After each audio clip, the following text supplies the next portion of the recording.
यह किताब सिर्फ एक कहानी नहीं है, यह एक ऐसा सफर है जो हमें दिखाता है कि इंसान की असली ताकत उसके शरीर में नहीं, बल्कि उसके दिमाग में होती है। डेविड गोगिंस ने हमें यह सिखाया है कि जब तक हम अपने दिमाग की जंजीरें नहीं तोड़ते, जब तक हम खुद को सीमाओं से परे जाने के लिए मजबूर नहीं करते, जब तक हम अपनी असली क्षमता को पहचानने के लिए खुद को कठिन परिस्थितियों में नहीं डालते, तब तक हम कभी नहीं जान पाएंगे कि हम सच में क्या कर सकते हैं। इस किताब ने हमें यह दिखाया कि असफलता से मत डरो, दर्द से मत भागो, मुश्किलों को अपने रास्ते की रुकावट मत समझो, बल्कि इन्हें अपने सबसे बड़े हथियार की तरह इस्तेमाल करो, क्योंकि यही वे चीजें हैं जो तुम्हें बाकी दुनिया से अलग बनाती हैं।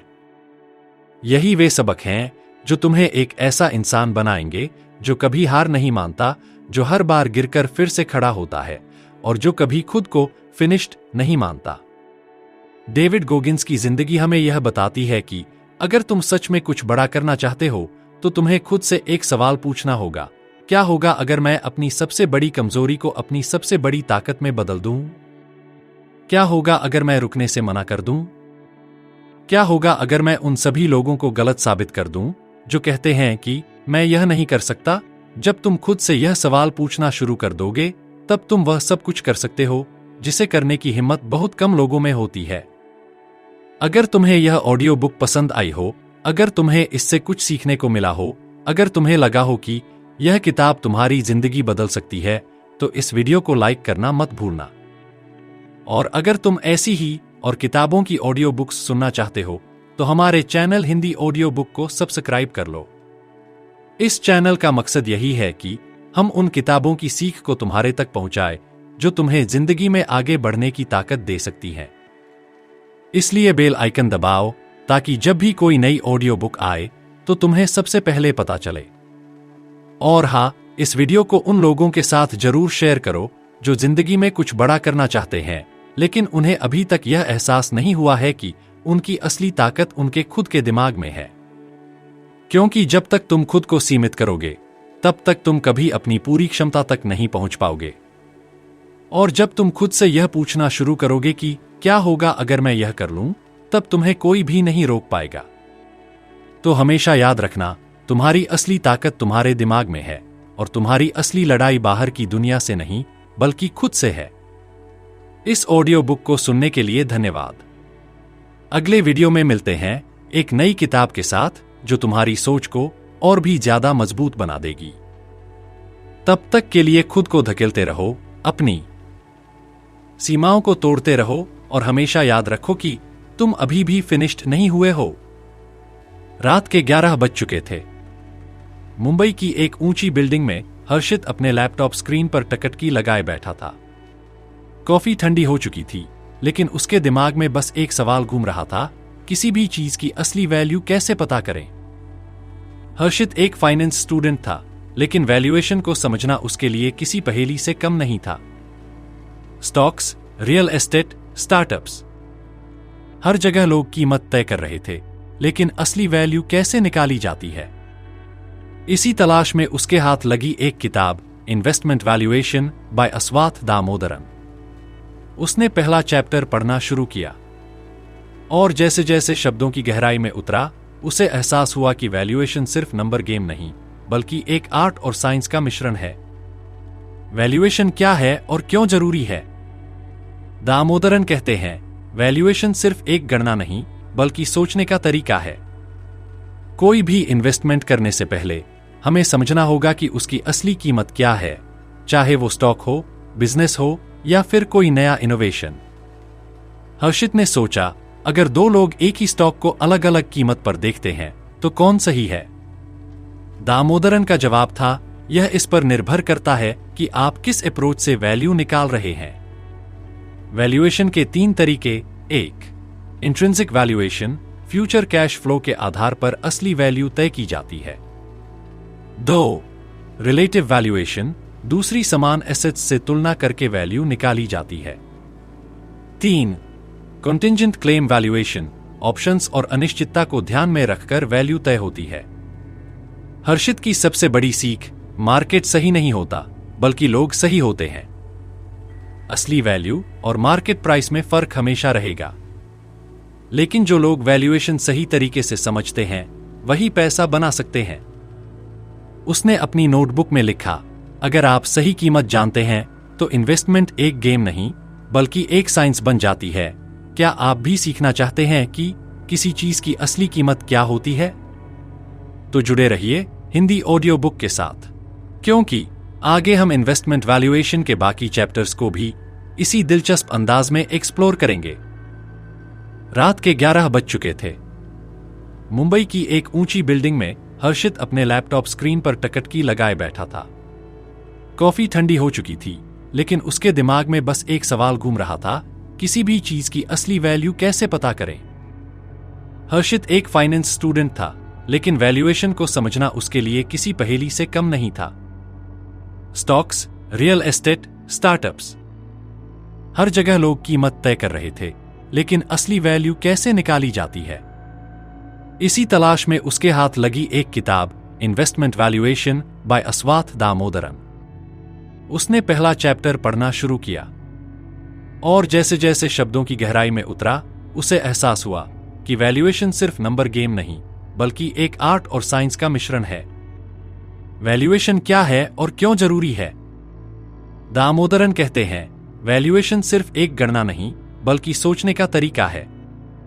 कोई भी इन्वेस्टमेंट करने से पहले हमें समझना होगा कि उसकी असली कीमत क्या है, चाहे वो स्टॉक हो, बिजनेस हो या फिर कोई नया इनोवेशन। हर्षित ने सोचा, अगर दो लोग एक ही स्टॉक को अलग अलग कीमत पर देखते हैं तो कौन सही है? दामोदरन का जवाब था, यह इस पर निर्भर करता है कि आप किस अप्रोच से वैल्यू निकाल रहे हैं। वैल्यूएशन के 3 तरीके: 1. Intrinsic valuation, future cash flow के आधार पर असली वैल्यू तय की जाती है। 2. रिलेटिव वैल्यूएशन, दूसरी समान एसेट्स से तुलना करके वैल्यू निकाली जाती है। 3. कंटिंजेंट क्लेम वैल्यूएशन, ऑप्शंस और अनिश्चितता को ध्यान में रखकर वैल्यू तय होती है। हर्षित की सबसे बड़ी सीख, मार्केट सही नहीं होता बल्कि लोग सही होते हैं। असली वैल्यू और मार्केट प्राइस में फर्क हमेशा रहेगा, लेकिन जो लोग वैल्यूएशन सही तरीके से समझते हैं वही पैसा बना सकते हैं। उसने अपनी नोटबुक में लिखा, अगर आप सही कीमत जानते हैं तो इन्वेस्टमेंट एक गेम नहीं बल्कि एक साइंस बन जाती है। क्या आप भी सीखना चाहते हैं कि किसी चीज की असली कीमत क्या होती है? तो जुड़े रहिए हिंदी ऑडियो बुक के साथ, क्योंकि आगे हम इन्वेस्टमेंट वैल्यूएशन के बाकी चैप्टर्स को भी इसी दिलचस्प अंदाज में एक्सप्लोर करेंगे। Investment valuation chapter 2, story telling format में रात के 12:30 बज चुके थे। खिड़की के बाहर शहर की रोशनी धीमी पड़ रही थी, लेकिन हर्षित की आंखों में एक अलग ही चमक थी। उसने अपने लैपटॉप पर चैप्टर 2 खोला और बुदबुदाया, अब समझेंगे कि आखिर वैल्यूएशन की जड़ें कहां से आती हैं। अस्वाथ दामोदरन इस चैप्टर में बताते हैं कि वैल्यूएशन सिर्फ नंबरों का खेल नहीं बल्कि एक मजबूत सोचने की प्रक्रिया है। जब भी हम किसी कंपनी, स्टार्टअप या किसी इन्वेस्टमेंट की वैल्यू निकालते हैं तो हमें यह समझना जरूरी है कि वैल्यू और प्राइस में फर्क होता है। वैल्यू वर्सेस प्राइस, असली कीमत बनाम बाजार की कीमत। हर्षित सोच में पड़ गया, अगर वैल्यू और प्राइस अलग अलग हैं तो इसका मतलब क्या हुआ? दामोदरन बताते हैं कि प्राइस वह होती है जो बाजार में खरीदार और विक्रेता मिलकर तय करते हैं। यह डिमांड और सप्लाई पर निर्भर करती है। यानी अगर किसी कंपनी का स्टॉक ज्यादा पॉपुलर हो जाए तो उसकी कीमत बढ़ सकती है, भले ही उसकी असली वैल्यू उतनी न हो। वहीं वैल्यू किसी एसेट की असली कीमत होती है जो उसके भविष्य के संभावित रिटर्न पर आधारित होती है। अगर कोई इन्वेस्टर सही तरीके से वैल्यू निकाल सके तो वह बाजार से बेहतर प्रदर्शन कर सकता है। हर्षित ने कॉफी का एक और घूंट लिया और सोचा, मतलब हर बार जो प्राइस दिखती है वह जरूरी नहीं कि असली वैल्यू भी हो। वैल्यूएशन के 3 पिलर दामोदरन बताते हैं कि किसी भी एसेट की वैल्यू 3 मुख्य चीजों पर निर्भर करती है। 1. कैश फ्लो, कोई बिजनेस या इन्वेस्टमेंट कितना पैसा कमा सकता है। 2. ग्रोथ रेट, वह इनकम कितनी तेजी से बढ़ रही है। 3. रिस्क फैक्टर, इस इनकम में कितनी अनिश्चितता है। अगर आप इन 3 फैक्टर्स को अच्छे से समझ लें तो किसी भी चीज की असली वैल्यू निकाल सकते हैं। हर्षित की नई समझ अब उसे समझ आ चुका था कि बाजार हमेशा सही नहीं होता। कई बार स्टॉक्स और एसेट्स अपनी असली वैल्यू से बहुत ऊपर या बहुत नीचे ट्रेड कर रहे होते हैं, और यही वो मौका होता है जब एक स्मार्ट इन्वेस्टर पैसा बना सकता है। उसने अपनी नोटबुक में लिखा, अगर आप बाजार को समझना चाहते हैं तो पहले वैल्यू और प्राइस का फर्क समझो, अब आगे क्या? हर्षित को लगने लगा कि इन्वेस्टमेंट सिर्फ टिप्स और ट्रेंड्स के भरोसे नहीं किया जा सकता। इसके लिए गहरी समझ चाहिए। वह अब अगले चैप्टर की ओर बढ़ रहा था, जहां वह सीखेगा कि वैल्यूएशन के अलग अलग मॉडल्स कैसे काम करते हैं। क्या आप भी सीखना चाहते हैं कि सही इन्वेस्टमेंट कैसे किया जाए? तो जुड़े रहिए हिंदी ऑडियो बुक के साथ, क्योंकि आगे हम इन्वेस्टमेंट वैल्यूएशन के बाकी चैप्टर्स को भी इसी दिलचस्प अंदाज में एक्सप्लोर करेंगे। Investment valuation chapter 3 story telling format में रात के 1 बज चुके थे। हर्षित की आंखों में अब भी उत्सुकता थी। वह अपने नोट्स देख रहा था और सोच रहा था, अगर प्राइस और वैल्यू अलग अलग हो सकती हैं, तो असली वैल्यू निकाली कैसे जाती है? उसने एक गहरी सांस ली, अपनी कॉफी का आखिरी घूंट लिया और इन्वेस्टमेंट वैल्यूएशन के तीसरे चैप्टर की तरफ बढ़ा। अस्वात दामोदरन इस चैप्टर में बताते हैं कि वैल्यूएशन कोई एकल प्रक्रिया नहीं है, बल्कि इसके कई तरीके होते हैं। हर इन्वेस्टमेंट, हर बिजनेस और हर कंपनी को अलग नजरिए से देखना पड़ता है। लेकिन सबसे जरूरी बात यह है कि जिस भी तरीके से वैल्यू निकाली जाए, वह लॉजिक और डेटा पर आधारित होनी चाहिए, न कि सिर्फ भावनाओं पर। Different approaches to valuation, valuation के अलग अलग तरीके। हर्षित को अब समझ आ रहा था कि कोई भी इन्वेस्टमेंट वैल्यू निकालने का एक सही तरीका नहीं होता, बल्कि कई अलग अलग मॉडल्स और अप्रोच इस्तेमाल किए जाते हैं। इस चैप्टर में दामोदरन ने 3 मुख्य वैल्यूएशन मेथड्स को विस्तार से समझाया है। 1. Discounted cash flow DCF valuation, भविष्य के कैश फ्लो की ताकत। यह तरीका किसी कंपनी या इन्वेस्टमेंट के फ्यूचर कैश फ्लो को डिस्काउंट करके उसकी आज की वैल्यू निकालने पर आधारित होता है।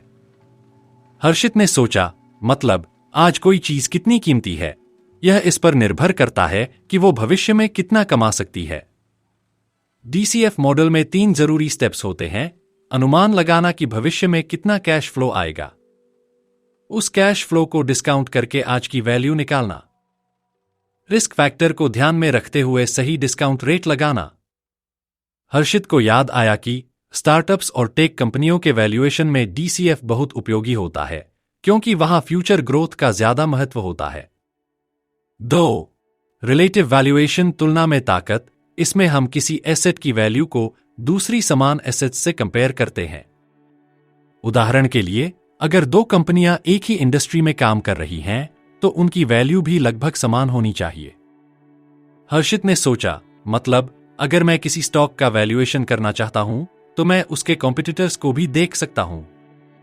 इस मेथड में सबसे ज्यादा उपयोग होने वाले रेशियो हैं price to earnings PE ratio, price to book PB ratio, enterprise value to EBITDA।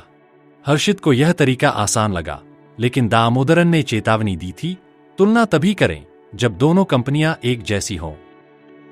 गलत तुलना आपको गलत वैल्यूएशन दे सकती है। 3. कॉन्टिंजेंट क्लेम वैल्यूएशन, अनिश्चितता और संभावनाओं का खेल। यह तरीका ज्यादा एडवांस है और ऑप्शंस प्राइसिंग थ्योरी पर आधारित होता है। हर्षित ने इसे गौर से पढ़ा, लेकिन यह तरीका उसे थोड़ा जटिल लगा। फिर भी उसने नोट किया, यह तरीका उन कंपनियों के लिए सही है जिनकी वैल्यू अनिश्चितता पर आधारित होती है, जैसे कि बायोटेक और टेक स्टार्टअप्स। हर्षित की सबसे बड़ी सीख अब उसे समझ आ चुका था कि हर बिजनेस और इन्वेस्टमेंट के लिए एक ही वैल्यूएशन मेथड सही नहीं होता। उसे अपनी नोटबुक में एक लाइन लिखनी पड़ी, DCF हमें भविष्य में झांकने की ताकत देता है, रिलेटिव वैल्यूएशन हमें बाजार की तुलना करना सिखाता है, और कंटिंजेंट वैल्यूएशन हमें अनिश्चितता के बीच मौके खोजने की कला सिखाता है। अब आगे क्या? हर्षित अब जान चुका था कि वैल्यू निकालने के कई तरीके होते हैं, लेकिन असली सवाल यह था, किस इन्वेस्टमेंट के लिए कौन सा तरीका सही रहेगा? इसका जवाब अगले चैप्टर में छिपा था, जहां वह सीखेगा कि वैल्यूएशन में गलतियां कैसे होती हैं और उन्हें कैसे रोका जाए। क्या आप भी सीखना चाहते हैं कि सही इन्वेस्टमेंट कैसे किया जाए। तो जुड़े रहिए हिंदी ऑडियो बुक के साथ, क्योंकि आगे हम इन्वेस्टमेंट वैल्यूएशन के बाकी चैप्टर्स को भी इसी दिलचस्प अंदाज में एक्सप्लोर करेंगे। Investment valuation chapter 4 story telling format में। रात के 2 बज चुके थे, लेकिन हर्षित की उत्सुकता कम होने का नाम ही नहीं ले रही थी। उसने अब तक सीखा था कि वैल्यूएशन सिर्फ एक गणना नहीं, बल्कि एक सोचने का तरीका है। लेकिन अब उसके मन में एक और सवाल था, क्या वैल्यूएशन हमेशा सही होता है? उसने किताब के 4थे चैप्टर का पहला पन्ना खोला और पढ़ना शुरू किया। अस्वात दामोदरन इस चैप्टर में एक बहुत जरूरी बात बताते हैं। हर वैल्यूएशन में अनिश्चितता होती है और गलतियां भी होती हैं। मतलब कोई भी मॉडल परफेक्ट नहीं होता, लेकिन अगर हम सही ढंग से एनालिसिस करें तो गलतियों को कम कर सकते हैं। The uncertainty in valuation, valuation में अनिश्चितता क्यों होती है? हर्षित सोच में पड़ गया। अगर वैल्यूएशन में गलतियां हो सकती हैं, तो फिर हम उस पर भरोसा कैसे करें? दामोदरन का जवाब था, गलतियां होना सामान्य है, लेकिन सबसे बड़ी गलती यह मान लेना है कि हम 100% सही हैं। वैल्यूएशन में गलतियां क्यों होती हैं? 1. इनकम्प्लीट डेटा, अधूरी जानकारी। कई बार कंपनियां अपनी सही वित्तीय स्थिति नहीं दिखाती, जिससे गलत आंकड़े इस्तेमाल किए जाते हैं। 2. भविष्य की अनिश्चितता। हम अनुमान तो लगा सकते हैं, लेकिन कोई भी भविष्य को पूरी तरह नहीं देख सकता। 3. व्यक्तिगत पूर्वाग्रह, बियासेस। कई बार इन्वेस्टर अपने मनपसंद कंपनी या सेक्टर को ज्यादा वैल्यू देते हैं, जिससे गलत वैल्यूएशन हो सकता है। 4.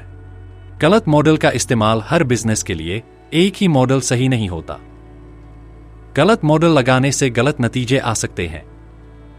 हर्षित ने अपने नोट्स में लिखा, वैल्यूएशन एक गणना नहीं, बल्कि एक आर्ट भी है। गलतियों से बचने के लिए हमें हर डेटा को गहराई से परखना होगा। तो फिर सही वैल्यूएशन कैसे करें? 1. डेटा की शुद्धता पर ध्यान दें। कंपनियों की फाइनेंशियल रिपोर्ट और बाजार की वास्तविकता को गहराई से समझें। 2. सावधानी से अनुमान लगाएं। हर कैश फ्लो या ग्रोथ रेट को बिना सोचे समझे मत मानें, बल्कि उसे क्रॉस चेक करें। 3. अलग अलग मॉडल्स का इस्तेमाल करें। सिर्फ DCF या सिर्फ रिलेटिव वैल्यूएशन पर निर्भर मत रहें, बल्कि दोनों की तुलना करें। 4. संभावनाओं का एनालिसिस करें। सिर्फ एक वैल्यू पर ध्यान मत दें, बल्कि यह भी देखें कि खराब स्थिति में यह वैल्यू कितनी गिर सकती है। हर्षित की सबसे बड़ी सीख, अब उसे समझ आ चुका था कि वैल्यूएशन कोई परफेक्ट साइंस नहीं, बल्कि एक अनुमान लगाने की प्रक्रिया है। लेकिन अगर सही तरीके से किया जाए, तो यह अनुमान आपको बाजार में बढ़त दिला सकता है। उसने अपनी नोटबुक में लिखा, एक अच्छा इन्वेस्टर वही होता है जो अपनी गलतियों को पहचानकर उन्हें सुधारता जाए। अब आगे क्या? हर्षित को अब समझ में आ रहा था कि मार्केट में सफल होने के लिए सिर्फ नंबर जानना काफी नहीं, बल्कि दिमाग को भी खुला रखना जरूरी है। अगले चैप्टर में वह सीखेगा कि वैल्यूएशन के लिए सही डेटा कहां से लिया जाए और कौन से सोर्स सबसे भरोसेमंद होते हैं। क्या आप भी सीखना चाहते हैं कि सही इन्वेस्टमेंट कैसे किया जाए? तो जुड़े रहिए हिंदी ऑडियो बुक के साथ, क्योंकि आगे हम इन्वेस्टमेंट वैल्यूएशन के बाकी चैप्टर्स को भी इसी दिलचस्प अंदाज में एक्सप्लोर करेंगे। Investment valuation chapter 5 story telling format में रात के 2:30 बज चुके थे, लेकिन हर्षित के अंदर जोश अब भी उतना ही था। उसने कॉफी का एक और घूंट लिया, अपनी नोटबुक खोली और सोचा, अब तक मैंने वैल्यूएशन के अलग अलग तरीके सीखे, गलतियों को पहचाना, लेकिन असली सवाल यह है कि सही डेटा मिलेगा कहां से? उसने किताब का 5वां चैप्टर खोला और पढ़ना शुरू किया। अस्वात दामोदरन इस चैप्टर में बताते हैं कि किसी भी वैल्यूएशन की सटीकता इस बात पर निर्भर करती है कि हम किस डेटा का इस्तेमाल कर रहे हैं। अगर डेटा ही गलत या अधूरा है, तो वैल्यूएशन भी गलत होगा। Where to find the right data? सही डेटा कहां से मिलेगा? हर्षित को याद आया कि कई बार वह इंटरनेट पर अलग अलग वेबसाइट से कंपनी की फाइनेंशियल रिपोर्ट्स देखता था, लेकिन सवाल यह था कि कौन सा सोर्स भरोसेमंद है। दामोदरन बताते हैं कि डेटा 3 मुख्य सोर्स से आता है। 1. फाइनेंशियल स्टेटमेंट्स, वित्तीय विवरण, कंपनियां हर साल और हर तिमाही अपनी बैलेंस शीट, इनकम स्टेटमेंट और कैश फ्लो स्टेटमेंट पब्लिश करती हैं। ये डेटा का सबसे प्रामाणिक स्रोत होता है। 2. मार्केट डेटा, बाजार का डेटा। किसी भी स्टॉक की कीमत, ट्रेडिंग वॉल्यूम और वोलाटिलिटी जैसी चीजें शेयर मार्केट से मिलती हैं। इसके लिए Bloomberg, Yahoo finance, NSE, BSE और रॉयटर्स जैसी वेबसाइट्स पर भरोसा किया जा सकता है। 3. मैक्रो इकोनॉमिक डेटा, आर्थिक डेटा।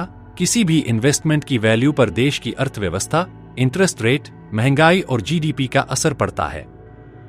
इसके लिए RBI, वर्ल्ड बैंक और IMF जैसी संस्थाओं के डेटा का इस्तेमाल किया जाता है। हर्षित ने अपनी नोटबुक में लिखा, सही डेटा के बिना वैल्यूएशन एक अधूरी गणना बन जाता है। डेटा का विश्लेषण कैसे करें? दामोदरन आगे बताते हैं कि डेटा इकट्ठा करना ही काफी नहीं, उसे सही तरीके से एनालिसिस करना भी जरूरी है। हर्षित ने सीखा कि सिर्फ नंबर देखना काफी नहीं, उनके पीछे की कहानी भी समझनी होगी। ट्रेंड्स को देखना जरूरी है। 1 साल का डेटा सही तस्वीर नहीं दिखाता, लेकिन 5 से 10 साल का डेटा असली ग्रोथ और रिस्क को समझने में मदद करता है। डेटा को क्रॉस चेक करना जरूरी है। अगर 2 अलग अलग सोर्स से अलग अलग नंबर मिलते हैं, तो जांच करनी चाहिए कि कौन सा सही है। हर्षित को यह सब समझकर बहुत मजा आया। उसे एहसास हुआ कि डेटा इकट्ठा करना सिर्फ एक कदम है, लेकिन असली काम उसे समझना और सही तरीके से इस्तेमाल करना है। हर्षित की सबसे बड़ी सीख अब उसे यह समझ आ चुका था कि अच्छा डेटा ही अच्छी वैल्यूएशन की नींव रखता है। अगर डेटा गलत या अधूरा हो तो पूरी गणना बेकार हो सकती है। उसने अपनी नोटबुक में लिखा, सही फैसले के लिए सही डेटा जरूरी है, और सही डेटा सही सोर्स से ही आता है। अब आगे क्या? हर्षित अब जान चुका था कि सही डेटा कहां से लाना है, लेकिन अगला सवाल यह था, डेटा को सही तरीके से कैसे प्रोसेस करें और मॉडल्स में कैसे लगाएं। अगले चैप्टर में वह सीखेगा कि वैल्यूएशन मॉडल्स को सही डेटा के साथ कैसे इस्तेमाल किया जाता है और कौन सा मॉडल कब काम आता है। क्या आप भी सीखना चाहते हैं कि सही इन्वेस्टमेंट कैसे किया जाए? तो जुड़े रहिए हिंदी ऑडियो बुक के साथ, क्योंकि आगे हम इन्वेस्टमेंट वैल्यूएशन के बाकी चैप्टर्स को भी इसी दिलचस्प अंदाज में एक्सप्लोर करेंगे। Investment valuation chapter 6 story telling format में रात के 3 बज चुके थे। मुंबई की सड़कों पर सन्नाटा था, लेकिन हर्षित के दिमाग में सवालों की गूंज थी। उसने अब तक सीखा था कि डेटा कहां से लाना है, लेकिन अब असली चुनौती थी इस डेटा का सही इस्तेमाल कैसे किया जाए। उसने किताब का 6ठा चैप्टर खोला और पढ़ना शुरू किया। अस्वाथ दामोदरन इस चैप्टर में बताते हैं कि वैल्यूएशन मॉडल चुनना उतना ही जरूरी है जितना सही डेटा इकट्ठा करना। हर इन्वेस्टमेंट के लिए एक ही मॉडल सही नहीं होता। कुछ कंपनियों के लिए DCF मॉडल बेहतर होता है, तो कुछ के लिए रिलेटिव वैल्यूएशन ज्यादा सटीक बैठता है। Choosing the right valuation model, सही वैल्यूएशन मॉडल कैसे चुनें? हर्षित ने पढ़ा कि वैल्यूएशन करने के 3 मुख्य तरीके होते हैं, लेकिन हर तरीका हर स्थिति में सही नहीं होता। 1. Discounted cash flow DCF model, भविष्य के कैश फ्लो की ताकत। कब इस्तेमाल करें? जब किसी कंपनी के पास स्थिर और अनुमानित कैश फ्लो हो, जैसे बड़ी और स्थापित कंपनियों के लिए। कैसे काम करता है? यह मॉडल भविष्य में मिलने वाले कैश फ्लो को आज की वैल्यू में बदलकर बताता है। क्या सावधानी रखें? अगर गलत डिस्काउंट रेट चुना जाए तो पूरी गणना गलत हो सकती है। हर्षित ने सोचा, बड़े बिजनेस के लिए तो यह सही रहेगा, लेकिन स्टार्टअप्स के लिए? 2. रिलेटिव वैल्यूएशन तुलना में ताकत कब इस्तेमाल करें? जब इंडस्ट्री में कई समान कंपनियां हों और उनके फाइनेंशियल मैट्रिक्स को तुलना करके वैल्यू निकालनी हो। कैसे काम करता है? यह model PE ratio, EV EBITDA और प्राइस टू बुक वैल्यू जैसी मैट्रिक्स पर आधारित होता है। क्या सावधानी रखें? तुलना हमेशा समान कंपनियों से होनी चाहिए, नहीं तो गलत नतीजे मिल सकते हैं। हर्षित को यह तरीका थोड़ा आसान और प्रैक्टिकल लगा, लेकिन उसे दामोदरन की एक चेतावनी याद आई, तुलना करते समय कंपनियों की असली वित्तीय स्थिति को नजरअंदाज मत करो। 3. एसेट बेस्ड वैल्यूएशन, संपत्ति की असली कीमत कब इस्तेमाल करें? जब कंपनी के पास ज्यादा फिजिकल एसेट्स हों, जैसे रियल एस्टेट कंपनियां या मैन्युफैक्चरिंग फर्म्स। कैसे काम करता है? इसमें कंपनी की संपत्ति और देनदारियों को देखकर उसकी नेट वैल्यू निकाली जाती है। क्या सावधानी रखें? यह तरीका ग्रोथ कंपनियों के लिए सही नहीं होता, क्योंकि इसमें फ्यूचर ग्रोथ को अनदेखा कर दिया जाता है। हर्षित ने अपनी नोटबुक में लिखा, सही मॉडल चुनना ही असली गेम है। DCF लंबी अवधि के लिए, रिलेटिव वैल्यूएशन तुलना के लिए और asset based valuation stable business के लिए। हर्षित की सबसे बड़ी सीख, अब उसे यह साफ समझ में आ चुका था कि हर बिजनेस को एक ही नजरिए से नहीं देख सकते। सही वैल्यूएशन मॉडल चुनना उतना ही जरूरी है जितना सही डेटा इकट्ठा करना। उसने अपनी नोटबुक में लिखा, अगर मॉडल गलत चुना तो नतीजा भी गलत निकलेगा, और गलत नतीजा गलत इन्वेस्टमेंट की ओर ले जाता है। अब आगे क्या? हर्षित को अब यह तो समझ आ गया कि किस मॉडल का इस्तेमाल कब करना चाहिए, लेकिन अगला सवाल था, वैल्यूएशन में सबसे बड़ी गलतियां कौन सी होती हैं और उनसे कैसे बचा जाए? अगले चैप्टर में वह सीखेगा कि इन्वेस्टर्स सबसे ज्यादा कौन सी गलती करते हैं और कैसे एक स्मार्ट इन्वेस्टर बना जा सकता है। क्या आप भी सीखना चाहते हैं कि सही इन्वेस्टमेंट कैसे किया जाए? तो जुड़े रहिए हिंदी ऑडियो बुक के साथ, क्योंकि आगे हम इन्वेस्टमेंट वैल्यूएशन के बाकी चैप्टर्स को भी इसी दिलचस्प अंदाज में एक्सप्लोर करेंगे। Investment valuation chapter 7 story telling format में रात के 3:30 बज चुके थे। बाहर हल्की ठंड थी, लेकिन हर्षित के दिमाग में इन्वेस्टमेंट की गर्मी थी। उसने अब तक सीखा था कि सही डेटा कहां से लाना है और किस वैल्यूएशन मॉडल का इस्तेमाल कब करना है, लेकिन अब उसके मन में एक और सवाल था, इन्वेस्टर्स सबसे ज्यादा कौन सी गलतियां करते हैं और मैं उनसे कैसे बच सकता हूं? उसने इन्वेस्टमेंट वैल्यूएशन का 7वां चैप्टर खोला और पढ़ना शुरू किया। अस्वात दामोदरन इस चैप्टर में बताते हैं कि वैल्यूएशन में सबसे बड़ी गलती खुद पर जरूरत से ज्यादा भरोसा करना है। इन्वेस्टमेंट सिर्फ नंबरों का खेल नहीं, बल्कि इंसानी मानसिकता और इमोशंस का भी बड़ा रोल होता है। The most common valuation mistakes, valuation में होने वाली सबसे बड़ी गलतियां। हर्षित ने ध्यान से पढ़ा और एक एक पॉइंट नोट करने लगा। 1. ओवर कॉन्फिडेंस, जरूरत से ज्यादा आत्मविश्वास। इन्वेस्टर्स को लगता है कि उनका वैल्यूएशन मॉडल 100% सही है। वे यह भूल जाते हैं कि भविष्य अनिश्चित होता है और हर मॉडल में गलतियां हो सकती हैं। हर्षित ने सोचा, मतलब किसी भी इन्वेस्टमेंट को फाइनल डिसीजन लेने से पहले बार बार रीचेक करना चाहिए। 2. इग्नोरिंग द रिस्क, रिस्क को नजरअंदाज करना। सिर्फ संभावित रिटर्न देखने से कुछ नहीं होगा, रिस्क को भी समझना जरूरी है। कई बार कंपनियां अपने असली रिस्क को छिपाती हैं और इन्वेस्टर्स ऊंची उम्मीदों में पैसा लगा देते हैं। हर्षित को याद आया कि सिर्फ मुनाफे पर ध्यान देना सही नहीं, रिस्क फैक्टर को भी समझना जरूरी है। 3. फॉलोइंग द मार्केट हाइप, बाजार की भीड़ के पीछे भागना। जब किसी स्टॉक या एसेट की ज्यादा चर्चा होती है तो इन्वेस्टर्स बिना रिसर्च किए उसमें पैसा लगा देते हैं। 1999 की .com बबल और 2008 की फाइनेंशियल क्राइसिस इसी गलती की वजह से हुई थी। हर्षित ने अपनी नोटबुक में लिखा, भीड़ के पीछे मत भागो, अपना एनालिसिस करो। 4. Using the wrong valuation model, गलत मॉडल का चुनाव। कई बार इन्वेस्टर्स गलत मॉडल का इस्तेमाल करके गलत फैसले ले लेते हैं। हर बिजनेस के लिए एक ही वैल्यूएशन मॉडल सही नहीं होता। टेक कंपनियों के लिए DCF, लेकिन रियल एस्टेट के लिए एसेट बेस्ड वैल्यूएशन ज्यादा अच्छा होता है। हर्षित को अब यह बात पूरी तरह समझ आ गई थी, सही मॉडल चुनना ही आधी जीत है। 5. इग्नोरिंग मैक्रो इकोनॉमिक फैक्टर्स, बड़े आर्थिक फैक्टर्स को नजरअंदाज करना। सिर्फ कंपनी के नंबर देखने से कुछ नहीं होगा, देश की इकोनॉमी, इंटरेस्ट रेट और महंगाई भी मायने रखती है। 2020 में कोविड-19 के दौरान कई मजबूत कंपनियों की वैल्यू गिरी, क्योंकि ग्लोबल इकोनॉमी का असर हर बिजनेस पर पड़ता है। हर्षित ने सोचा, मतलब कंपनी की वैल्यू निकालने से पहले देश और दुनिया की इकोनॉमी को भी समझना होगा। हर्षित की सबसे बड़ी सीख, अब उसे यह साफ समझ में आ चुका था कि सिर्फ वैल्यू निकालना काफी नहीं, बल्कि सही माइंडसेट रखना भी जरूरी है। उसने अपनी नोटबुक में लिखा, एक अच्छा इन्वेस्टर बनने के लिए सिर्फ नंबर नहीं, बल्कि अपने इमोशंस और रिस्क को भी कंट्रोल करना जरूरी है। अब आगे क्या? हर्षित को अब यह समझ आ गया कि गलतियों से बचने के लिए सही डेटा और सही माइंडसेट दोनों जरूरी हैं।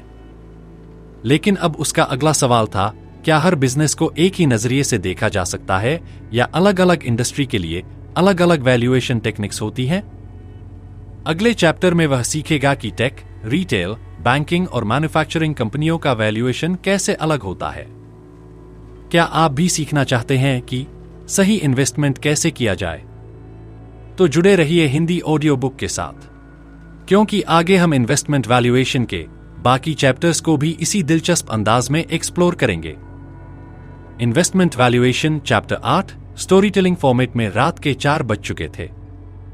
खिड़की से हल्की ठंडक आ रही थी, लेकिन हर्षित के दिमाग में सवालों की गर्मी बनी हुई थी। उसने अब तक सीखा था कि वैल्यूएशन में कौन कौन सी गलतियां होती हैं और उनसे कैसे बचा जाए।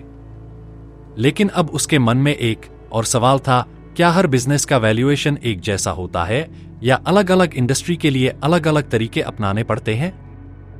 उसने इन्वेस्टमेंट वैल्यूएशन का 8वां चैप्टर खोला और पढ़ना शुरू किया। अस्वात दामोदरन इस चैप्टर में बताते हैं कि हर इंडस्ट्री का बिजनेस मॉडल अलग होता है, इसलिए उनका वैल्यूएशन भी अलग होता है। टेक्नोलॉजी कंपनियों, बैंकिंग फर्म्स, रिटेल बिजनेस और मैन्युफैक्चरिंग कंपनियों को एक ही नजरिए से नहीं देखा जा सकता। वैल्यूइंग डिफरेंट बिजनेसेस, अलग अलग इंडस्ट्री के बिजनेस का वैल्यूएशन कैसे करें? हर्षित ने ध्यान से पढ़ा और देखा कि हर सेक्टर के लिए अलग अलग वैल्यूएशन मॉडल ज्यादा प्रभावी होते हैं। 1. टेक्नोलॉजी कंपनीज, टेक कंपनियों के लिए सबसे बड़ी चुनौती होती है उनका अनिश्चित कैश फ्लो। इन कंपनियों में ज्यादातर इन्वेस्टमेंट रिसर्च और डेवलपमेंट (RD) पर होता है, इसलिए DCF model, discounted cash flow, सबसे ज्यादा इस्तेमाल किया जाता है। लेकिन स्टार्टअप्स के लिए DCF सही नहीं होता, क्योंकि उनके पास कैश फ्लो प्रेडिक्ट करना मुश्किल होता है। ऐसे में रेवेन्यू मल्टीपल्स या EV/EBITDA रेशियो का इस्तेमाल किया जाता है। हर्षित को याद आया कि टेस्ला और Amazon जैसी कंपनियां कई सालों तक प्रॉफिट नहीं कमा रही थीं, लेकिन फिर भी उनका वैल्यूएशन बहुत ऊंचा था। 2. Banking and financial services, banking कंपनियों की सबसे बड़ी खासियत यह होती है कि उनकी वैल्यू उनकी बैलेंस शीट पर निर्भर करती है। इनके लिए PB ratio, price to book value, सबसे ज्यादा इस्तेमाल होता है। हर्षित ने नोट किया, बैंकों के लिए प्रॉफिट से ज्यादा जरूरी यह है कि उनके पास कितनी लोन क्षमता और एसेट्स हैं। 3. Retail and consumer goods, retail कंपनियों का वैल्यूएशन उनकी सेल्स ग्रोथ और ऑपरेटिंग मार्जिन पर निर्भर करता है। Price to sales ratio, PS ratio और एंटरप्राइज वैल्यू टू रेवेन्यू इस इंडस्ट्री के लिए ज्यादा सटीक होता है। हर्षित ने सोचा, मतलब अगर मैं किसी सुपरमार्केट चेन या FMCG कंपनी का वैल्यूएशन करना चाहूं, तो मुझे उनकी सेल्स ग्रोथ को ध्यान में रखना होगा। 4. Manufacturing and heavy industries, manufacturing कंपनियों के लिए एसेट बेस्ड वैल्यूएशन सबसे ज्यादा उपयोगी होता है, क्योंकि इनके पास बहुत ज्यादा फिजिकल एसेट्स होते हैं। डेट टू इक्विटी रेशियो और रिटर्न ऑन एसेट्स ROA जैसे मेट्रिक्स बहुत अहम होते हैं। हर्षित को यह समझ आया कि मैन्युफैक्चरिंग कंपनियां अपने प्रोडक्शन कैपेसिटी और एसेट्स की क्वालिटी पर निर्भर करती हैं, इसलिए इनके वैल्यूएशन में इन फैक्टर्स को ज्यादा तवज्जो दी जाती है। हर्षित की सबसे बड़ी सीख, अब उसे यह साफ समझ आ चुका था कि हर इंडस्ट्री के लिए अलग अलग वैल्यूएशन टेक्निक इस्तेमाल करनी चाहिए। अगर सभी कंपनियों को एक ही तरीके से वैल्यू किया जाए तो नतीजे गलत हो सकते हैं। उसने अपनी नोटबुक में लिखा, टेक कंपनियों को उनके ग्रोथ पर, बैंकों को उनकी बैलेंस शीट पर, रिटेल बिजनेस को उनकी सेल्स पर और मैन्युफैक्चरिंग कंपनियों को उनकी एसेट्स पर वैल्यू करना चाहिए। अब आगे क्या? हर्षित को अब यह तो समझ आ गया कि अलग अलग बिजनेस के लिए अलग अलग वैल्यूएशन मेथड अपनाने चाहिए, लेकिन अब उसका अगला सवाल था, कौन से फाइनेंशियल रेशियो सबसे ज्यादा मायने रखते हैं और कैसे इनका सही उपयोग किया जाए। अगले चैप्टर में वह सीखेगा कि इन्वेस्टर्स किन किन रेशियो को देखकर सही फैसला लेते हैं और कैसे ये रेशियो मार्केट में बढ़त दिला सकते हैं। क्या आप भी सीखना चाहते हैं कि सही इन्वेस्टमेंट कैसे किया जाए? Investment valuation chapter 9 story telling format में रात के 4:30 बज चुके थे। बाहर हल्का अंधेरा था, लेकिन हर्षित के दिमाग में एक नई रोशनी थी। उसने अब तक सीखा था कि अलग अलग बिजनेस के लिए अलग अलग वैल्यूएशन टेक्निक्स काम करती हैं, लेकिन अब एक और सवाल था, इन्वेस्टर्स अपने फैसले किन फाइनेंशियल रेशियो के आधार पर लेते हैं? उसने इन्वेस्टमेंट वैल्यूएशन का 9वां चैप्टर खोला और पढ़ना शुरू किया। अस्वाथ दामोदरन इस चैप्टर में बताते हैं कि किसी भी कंपनी का सही वैल्यूएशन करने के लिए उसके फाइनेंशियल रेशियो को समझना बहुत जरूरी है। ये रेशियो हमें बताते हैं कि कंपनी की फाइनेंशियल हेल्थ, प्रॉफिटेबिलिटी, रिस्क और ग्रोथ कैसी है। की फाइनेंशियल रेशियोज फॉर वैल्यूएशन। सबसे जरूरी फाइनेंशियल रेशियो हर्षित ने पढ़ा कि इन्वेस्टर्स और एनालिस्ट्स मुख्य रूप से 5 तरह के रेशियो का इस्तेमाल करते हैं। 1. प्रॉफिटेबिलिटी रेशियोज कंपनी की कमाई को समझने के लिए gross profit margin percent gross profit बटा रेवेन्यू 100 यह दिखाता है कि कंपनी अपने रेवेन्यू से कितना मुनाफा कमा रही है। Net profit margin percent net profit बटा रेवेन्यू 100। नेट प्रॉफिट जितना ज्यादा होगा कंपनी उतनी ही मजबूत मानी जाएगी। Return on equity ROE net income बटा शेयर होल्डर्स इक्विटी यह बताता है कि शेयर होल्डर्स के पैसे पर कंपनी कितनी अच्छी कमाई कर रही है। हर्षित ने नोट किया, अगर किसी कंपनी का रो बहुत ज्यादा है तो इसका मतलब यह हो सकता है कि कंपनी अपने निवेश से अच्छा रिटर्न कमा रही है। 2. लिक्विडिटी रेशियोज कंपनी के शॉर्ट टर्म स्टेबिलिटी को समझने के लिए करंट रेशियो करंट असेट्स बटा करंट लायबिलिटीज यह बताता है कि कंपनी अपनी शॉर्ट टर्म देनदारियों को पूरा करने में सक्षम है या नहीं। Quick ratio acid test ratio current assets inventory बटा करंट लायबिलिटीज यह दिखाता है कि अगर कंपनी को तुरंत अपनी लायबिलिटी चुकानी पड़े तो क्या वह कर पाएगी। हर्षित ने सोचा, मतलब अगर किसी कंपनी का करंट रेशियो बहुत कम है तो इसका मतलब है कि उसे अपने शॉर्ट टर्म बिल चुकाने में दिक्कत हो सकती है। 3. लेवरेज रेशियोज कंपनी के लोन और जोखिम को समझने के लिए debt to equity ratio total debt बटा शेयर होल्डर्स इक्विटी यह दिखाता है कि कंपनी कितने लोन पर चल रही है। इंटरेस्ट कवरेज रेशियो एबिट बटा इंटरेस्ट एक्सपेंस यह बताता है कि कंपनी अपनी ब्याज की देनदारी कितनी आसानी से चुका सकती है। हर्षित को यह रेशियो सबसे जरूरी लगा, क्योंकि अगर किसी कंपनी पर बहुत ज्यादा कर्ज हो तो वह लॉन्ग टर्म में मुश्किल में पड़ सकती है। 4. वैल्यूएशन रेशियोज स्टॉक की सही कीमत पता करने के लिए price to earnings PE ratio market price per share बटा अर्निंग्स पर शेयर ईपीएस यह दिखाता है कि इन्वेस्टर्स कंपनी के 1 रुपए की कमाई के लिए कितने रुपए देने को तैयार हैं। Price to book PB ratio market price per share बटा बुक वैल्यू पर शेयर यह बताता है कि कंपनी की असली वैल्यू कितनी है और मार्केट इसे कैसे प्राइस कर रहा है। हर्षित ने सोचा, अगर किसी कंपनी का पीई रेशियो बहुत ज्यादा है तो इसका मतलब यह हो सकता है कि स्टॉक ओवरप्राइस्ड है। 5. ग्रोथ रेशियोज कंपनी के भविष्य की ग्रोथ को समझने के लिए अर्निंग्स ग्रोथ रेट यह बताता है कि कंपनी की कमाई हर साल कितनी बढ़ रही है। रेवेन्यू ग्रोथ रेट यह दिखाता है कि कंपनी की सेल्स ग्रोथ कितनी मजबूत है। हर्षित ने सोचा, अगर किसी कंपनी की सेल्स और प्रॉफिट लगातार बढ़ रहे हैं तो उसका स्टॉक लॉन्ग टर्म में अच्छा परफॉर्म कर सकता है। हर्षित की सबसे बड़ी सीख अब उसे यह साफ समझ आ चुका था कि वैल्यूएशन सिर्फ नंबर जोड़ने का खेल नहीं, बल्कि सही रेशियो को सही संदर्भ में समझने का हुनर है। उसने अपनी नोटबुक में लिखा, अगर आप सही फाइनेंशियल रेशियो समझ गए तो आप किसी भी कंपनी की असली ताकत और कमजोरी जान सकते हैं। अब आगे क्या? हर्षित को अब यह समझ आ गया कि फाइनेंशियल रेशियो किसी भी वैल्यूएशन का सबसे अहम हिस्सा है, लेकिन अब उसके दिमाग में एक और सवाल था, बाजार में असली पैसा वही कमाते हैं जो ट्रेंड्स को पहले से पकड़ लेते हैं, तो क्या हमें भी बाजार के मूवमेंट को ध्यान में रखना चाहिए? अगले चैप्टर में वह सीखेगा कि मार्केट ट्रेंड्स, सेंटिमेंट एनालिसिस और वैल्यूएशन का आपस में क्या कनेक्शन होता है। क्या आप भी सीखना चाहते हैं कि सही इन्वेस्टमेंट कैसे किया जाए? तो जुड़े रहिए हिंदी ऑडियो बुक के साथ, क्योंकि आगे हम इन्वेस्टमेंट वैल्यूएशन के बाकी चैप्टर्स को भी इसी दिलचस्प अंदाज में एक्सप्लोर करेंगे। Investment valuation chapter 10। Story telling format में रात के 5 बज चुके थे। ठंड बढ़ रही थी, लेकिन हर्षित की उत्सुकता बरकरार थी।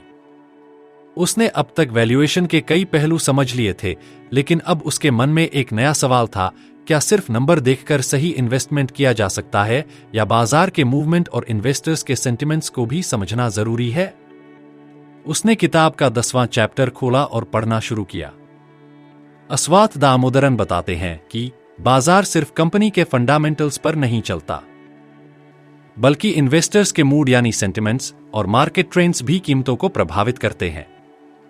कभी कभी एक कंपनी की असली वैल्यू मजबूत होती है, लेकिन अगर इन्वेस्टर्स घबराए हुए हैं तो उसका स्टॉक गिर सकता है। और कई बार जब बाजार में अति आत्मविश्वास होता है तो एक कमजोर कंपनी के स्टॉक्स भी आसमान छूने लगते हैं। Market trends and sentiment analysis. बाजार के मूवमेंट को समझना क्यों जरूरी है? बाजार में मुख्य रूप से 3 तरह के ट्रेंड होते हैं। बुल मार्केट, तेजी का बाजार, जब इन्वेस्टर्स कॉन्फिडेंट होते हैं, खरीदारी बढ़ती है और स्टॉक्स की कीमतें लगातार ऊपर जाती हैं। बेयर मार्केट, मंदी का बाजार, जब इन्वेस्टर्स डरते हैं, पैनिक में स्टॉक्स बेचने लगते हैं और बाजार में गिरावट आती है। साइडवेज मार्केट, स्थिर बाजार, जब बाजार न ज्यादा ऊपर जाता है न नीचे। इन्वेस्टर्स किसी बड़े बदलाव का इंतजार करते हैं और अनिश्चितता बनी रहती है। हर्षित ने सोचा, मतलब अगर मैं सही इन्वेस्टमेंट करना चाहता हूं तो सिर्फ कंपनी नहीं, बल्कि पूरे मार्केट के मूड को भी समझना पड़ेगा। Sentiment analysis. इन्वेस्टर्स के मूड को समझना। कुछ इंपॉर्टेंट इंडिकेटर्स यह बताते हैं कि इन्वेस्टर्स इस वक्त किस मूड में हैं। वॉलेटिलिटी इंडेक्स, VIX, इसे डर का इंडेक्स भी कहा जाता है। जब यह ज्यादा होता है तो इन्वेस्टर्स घबराए होते हैं और बाजार में गिरावट का खतरा बढ़ जाता है। जब यह कम होता है तो कॉन्फिडेंस ज्यादा होता है और बाजार में स्थिरता बनी रहती है। Put call ratio. अगर ज्यादा लोग पुट ऑप्शंस खरीद रहे हैं तो इसका मतलब वे बाजार में गिरावट की उम्मीद कर रहे हैं। अगर कॉल ऑप्शंस ज्यादा खरीदी जा रही हैं तो इन्वेस्टर्स को तेजी की उम्मीद होती है। हर्षित ने अपनी नोटबुक में लिखा, बाजार सिर्फ नंबर का खेल नहीं है, यह इंसानों की भावनाओं, डर और उम्मीदों से भी चलता है। हर्षित की सबसे बड़ी सीख, अब उसे यह साफ समझ में आ चुका था कि कभी कभी मार्केट फंडामेंटल्स से ज्यादा सेंटिमेंट्स पर चलता है, और एक स्मार्ट इन्वेस्टर बनने के लिए इन सेंटिमेंट्स को समझना भी जरूरी है। उसने अपनी नोटबुक में लिखा, अगर मार्केट बहुत ज्यादा लालची हो रहा है तो सतर्क रहो, और अगर सब डर रहे हैं तो यह एक मौका हो सकता है। अब आगे क्या?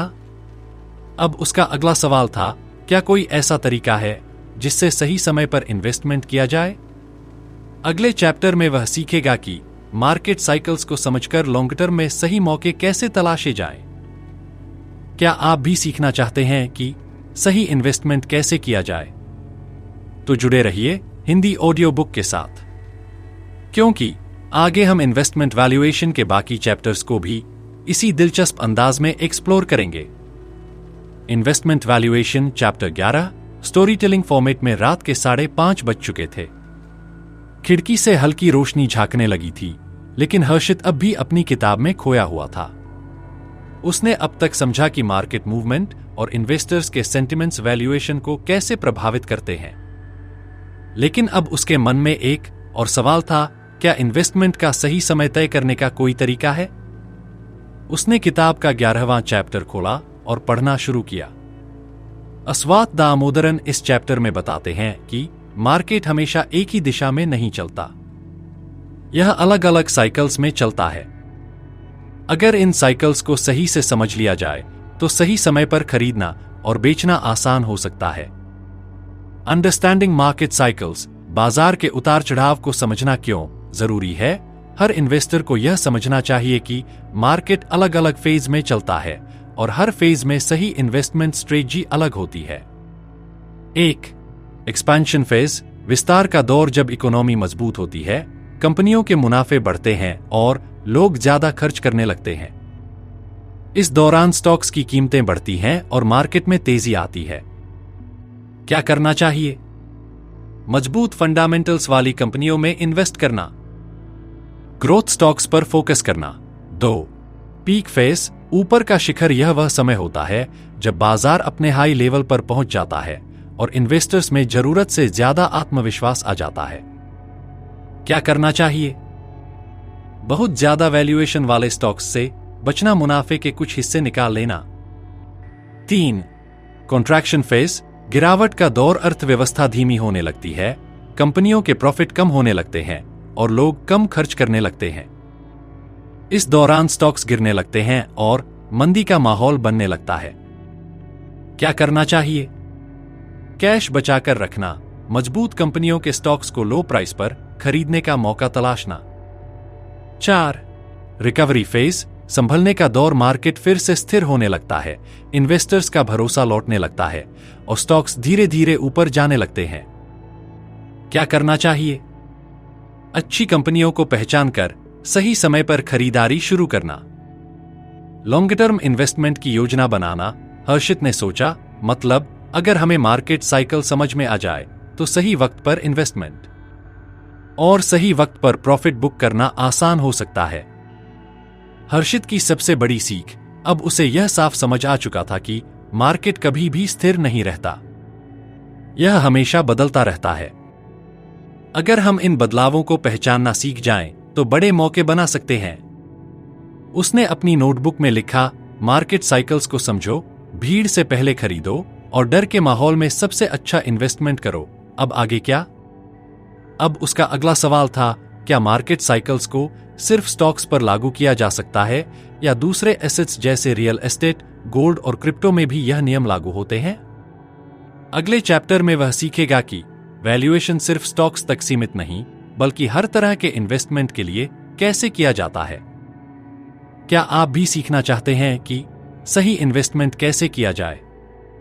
तो जुड़े रहिए हिंदी ऑडियो बुक के साथ, क्योंकि आगे हम इन्वेस्टमेंट वैल्यूएशन के बाकी चैप्टर्स को भी इसी दिलचस्प अंदाज में एक्सप्लोर करेंगे।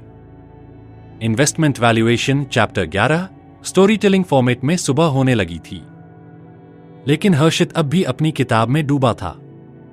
उसने अब तक सीखा कि वैल्यूएशन सिर्फ स्टॉक्स तक सीमित नहीं, बल्कि हर इन्वेस्टमेंट के लिए जरूरी है। लेकिन अब उसके मन में सवाल था, रियल एस्टेट, गोल्ड, बॉन्ड्स और क्रिप्टो जैसी एसेट्स का वैल्यूएशन कैसे किया जाता है? उसने किताब का 11वां चैप्टर खोला और पढ़ना शुरू किया। अस्वाथ दामोदरन बताते हैं कि हर इन्वेस्टमेंट क्लास का वैल्यूएशन अलग तरीके से किया जाता है। 1. रियल एस्टेट अचल संपत्ति DCF मॉडल और कैप रेट का इस्तेमाल होता है। लोकेशन, किराए की संभावना और प्राइस ग्रोथ महत्वपूर्ण होते हैं। 2. बॉन्ड्स और fixed income instruments yield to maturity YTM और इंटरेस्ट रेट पर निर्भर करता है। इंटरेस्ट रेट बढ़ने पर बॉन्ड की कीमत घटती है और घटने पर बढ़ती है। 3. कमोडिटीज, गोल्ड, सिल्वर, ऑयल आदि सप्लाई डिमांड, महंगाई और ग्लोबल इवेंट्स से प्रभावित होती हैं। गोल्ड को इन्फ्लेशन हेज माना जाता है। 4. क्रिप्टो करेंसी, बिटकॉइन और digital assets. Network effect, adoption rate और सप्लाई मैकेनिक्स मायने रखते हैं। हाई रिस्क लेकिन डिजिटल गोल्ड के रूप में उभर रहा है। हर्षित की सबसे बड़ी सीख, अब उसे समझ आ चुका था कि हर इन्वेस्टमेंट क्लास के लिए अलग वैल्यूएशन टेक्निक जरूरी है। उसने नोट किया, अगर आपको सही तरीका नहीं पता तो इन्वेस्टमेंट करना जुआ खेलने जैसा होगा। अब आगे क्या? अगले चैप्टर में वह सीखेगा कि कैसे वैल्यूएशन एक्सपर्ट बना जा सकता है और इस स्किल का प्रोफेशनल दुनिया में कैसे उपयोग किया जाता है। क्या आप भी सीखना चाहते हैं कि सही इन्वेस्टमेंट कैसे किया जाए? तो जुड़े रहिए हिंदी ऑडियो बुक के साथ, क्योंकि आगे हम इन्वेस्टमेंट वैल्यूएशन के बाकी चैप्टर्स को भी इसी दिलचस्प अंदाज में एक्सप्लोर करेंगे। Investment valuation chapter 12 story telling format में सुबह की हल्की रोशनी कमरे में फैल चुकी थी, लेकिन हर्षित अब भी अपनी किताब में डूबा था। उसने अब तक सीखा कि वैल्यूएशन सिर्फ स्टॉक्स के लिए नहीं, बल्कि हर तरह के इन्वेस्टमेंट के लिए जरूरी है।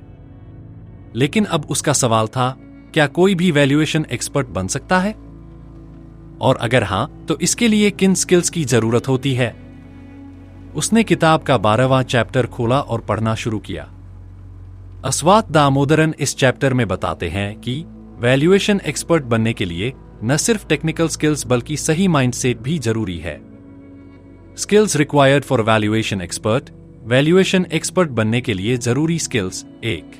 फाइनेंशियल एनालिसिस की समझ, बैलेंस शीट, इनकम स्टेटमेंट और कैश फ्लो स्टेटमेंट को पढ़ना आना चाहिए।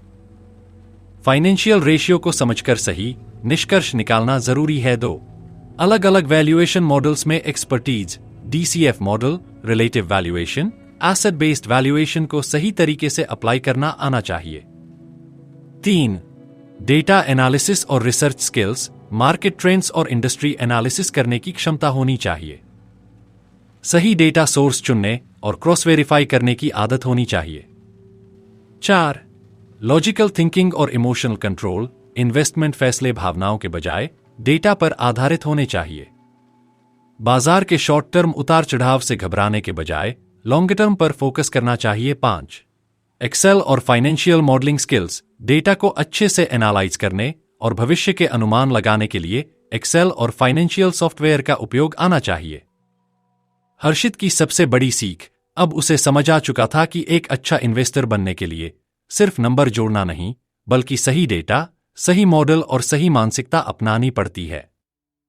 उसने नोट किया, वैल्यूएशन सिर्फ एक गणना नहीं, बल्कि एक सोचने की प्रक्रिया है, और इसे सीखना किसी भी इन्वेस्टर के लिए सबसे जरूरी स्किल है। अब आगे क्या? अब उसका अगला सवाल था, क्या वैल्यूएशन सिर्फ बड़े इन्वेस्टर्स और कंपनियों के लिए है, या आम लोग भी इसका इस्तेमाल करके अच्छा पैसा बना सकते हैं? अगले चैप्टर में वह सीखेगा कि कैसे वैल्यूएशन की मदद से एक एवरेज इन्वेस्टर भी स्मार्ट इन्वेस्टमेंट कर सकता है। क्या आप भी सीखना चाहते हैं कि सही इन्वेस्टमेंट कैसे किया जाए?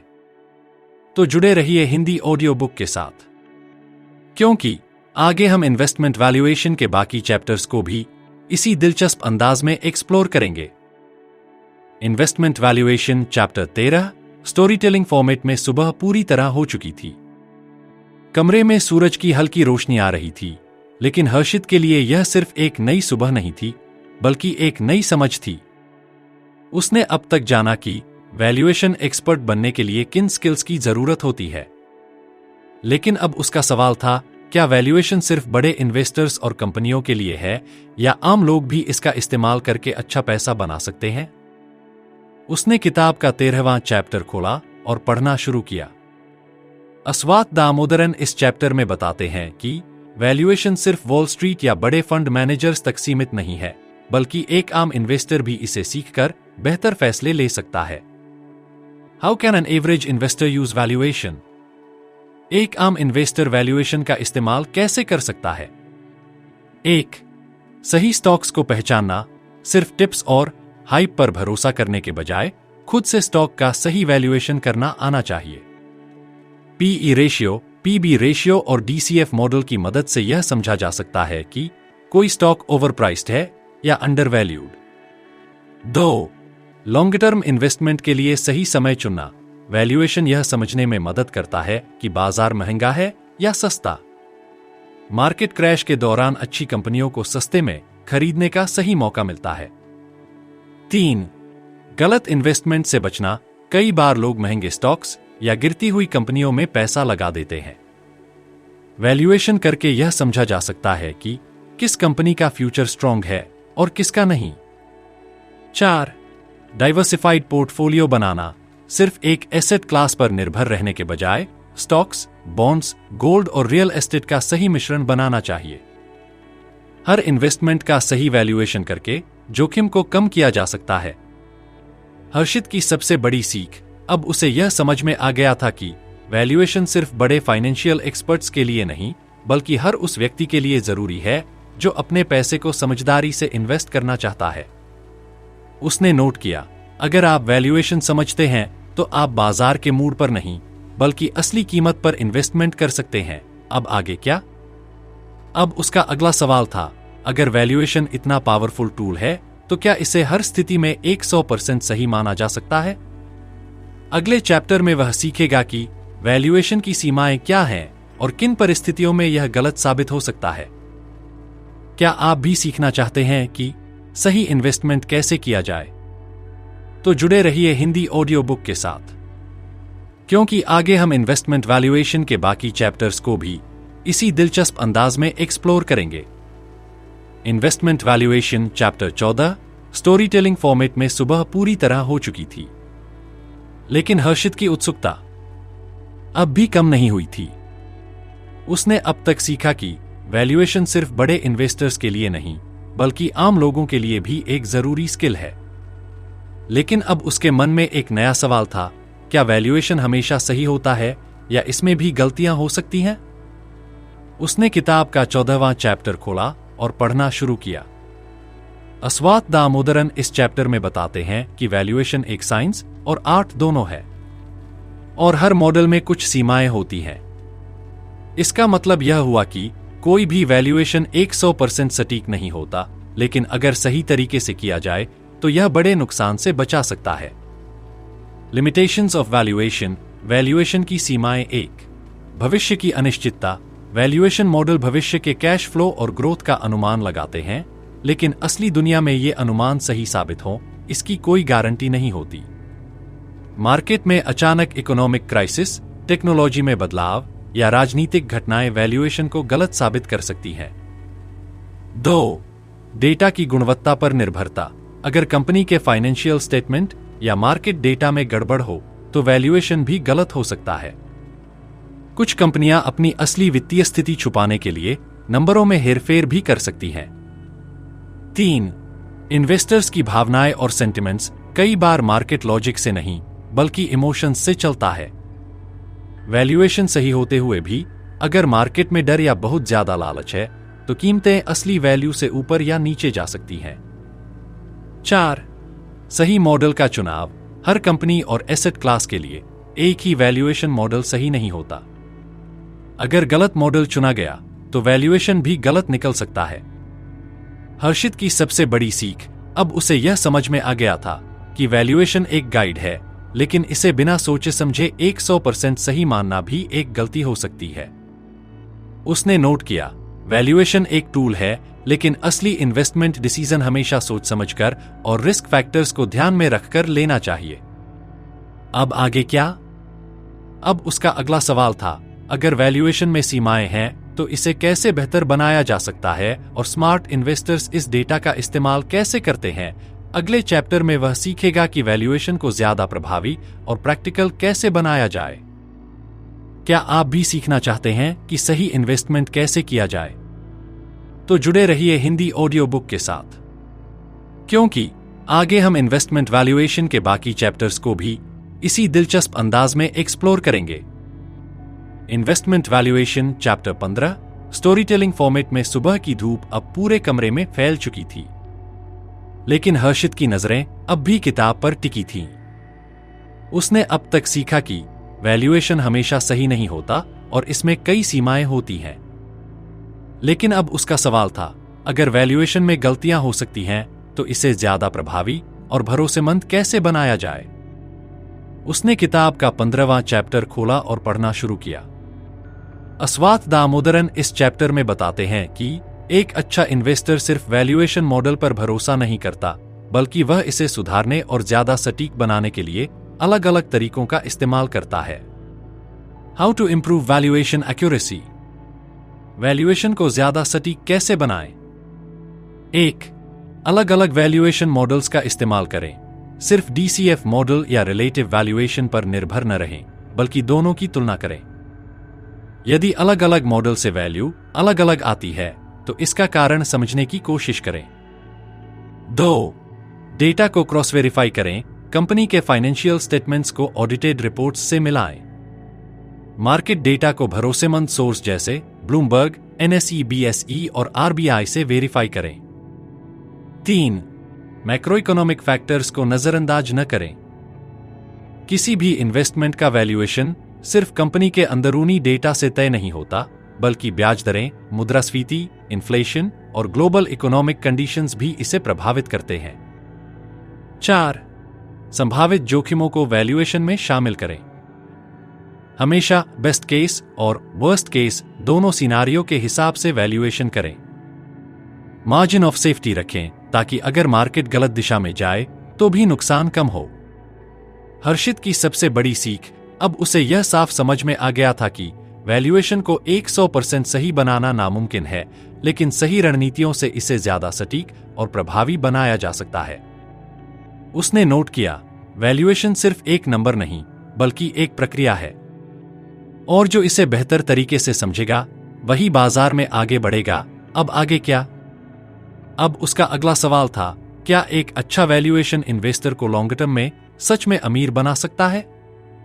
अगले चैप्टर में वह सीखेगा कि वैल्यू इन्वेस्टिंग के सिद्धांत कैसे काम करते हैं और दिग्गज इन्वेस्टर्स इस रणनीति का इस्तेमाल कैसे करते हैं। क्या आप भी सीखना चाहते हैं कि सही इन्वेस्टमेंट कैसे किया जाए? तो जुड़े रहिए हिंदी ऑडियो बुक के साथ, क्योंकि आगे हम इन्वेस्टमेंट वैल्यूएशन के बाकी चैप्टर्स को भी इसी दिलचस्प अंदाज में एक्सप्लोर करेंगे। Investment valuation chapter 16 story telling format में अब सूरज पूरी तरह निकल चुका था, लेकिन हर्षित को वक्त का एहसास ही नहीं था। उसने अब तक सीखा कि वैल्यूएशन को ज्यादा सटीक कैसे बनाया जाए, लेकिन अब उसके मन में एक बड़ा सवाल था, क्या सही वैल्यूएशन स्ट्रेटजी अपनाकर लॉन्ग टर्म में सच में अमीर बना जा सकता है? उसने किताब का 16वां चैप्टर खोला और पढ़ना शुरू किया। अस्वात दामोदरन इस चैप्टर में बताते हैं कि वैल्यूएशन का असली इस्तेमाल तब होता है जब इसे लॉन्ग टर्म इन्वेस्टमेंट के लिए सही तरीके से अपनाया जाए।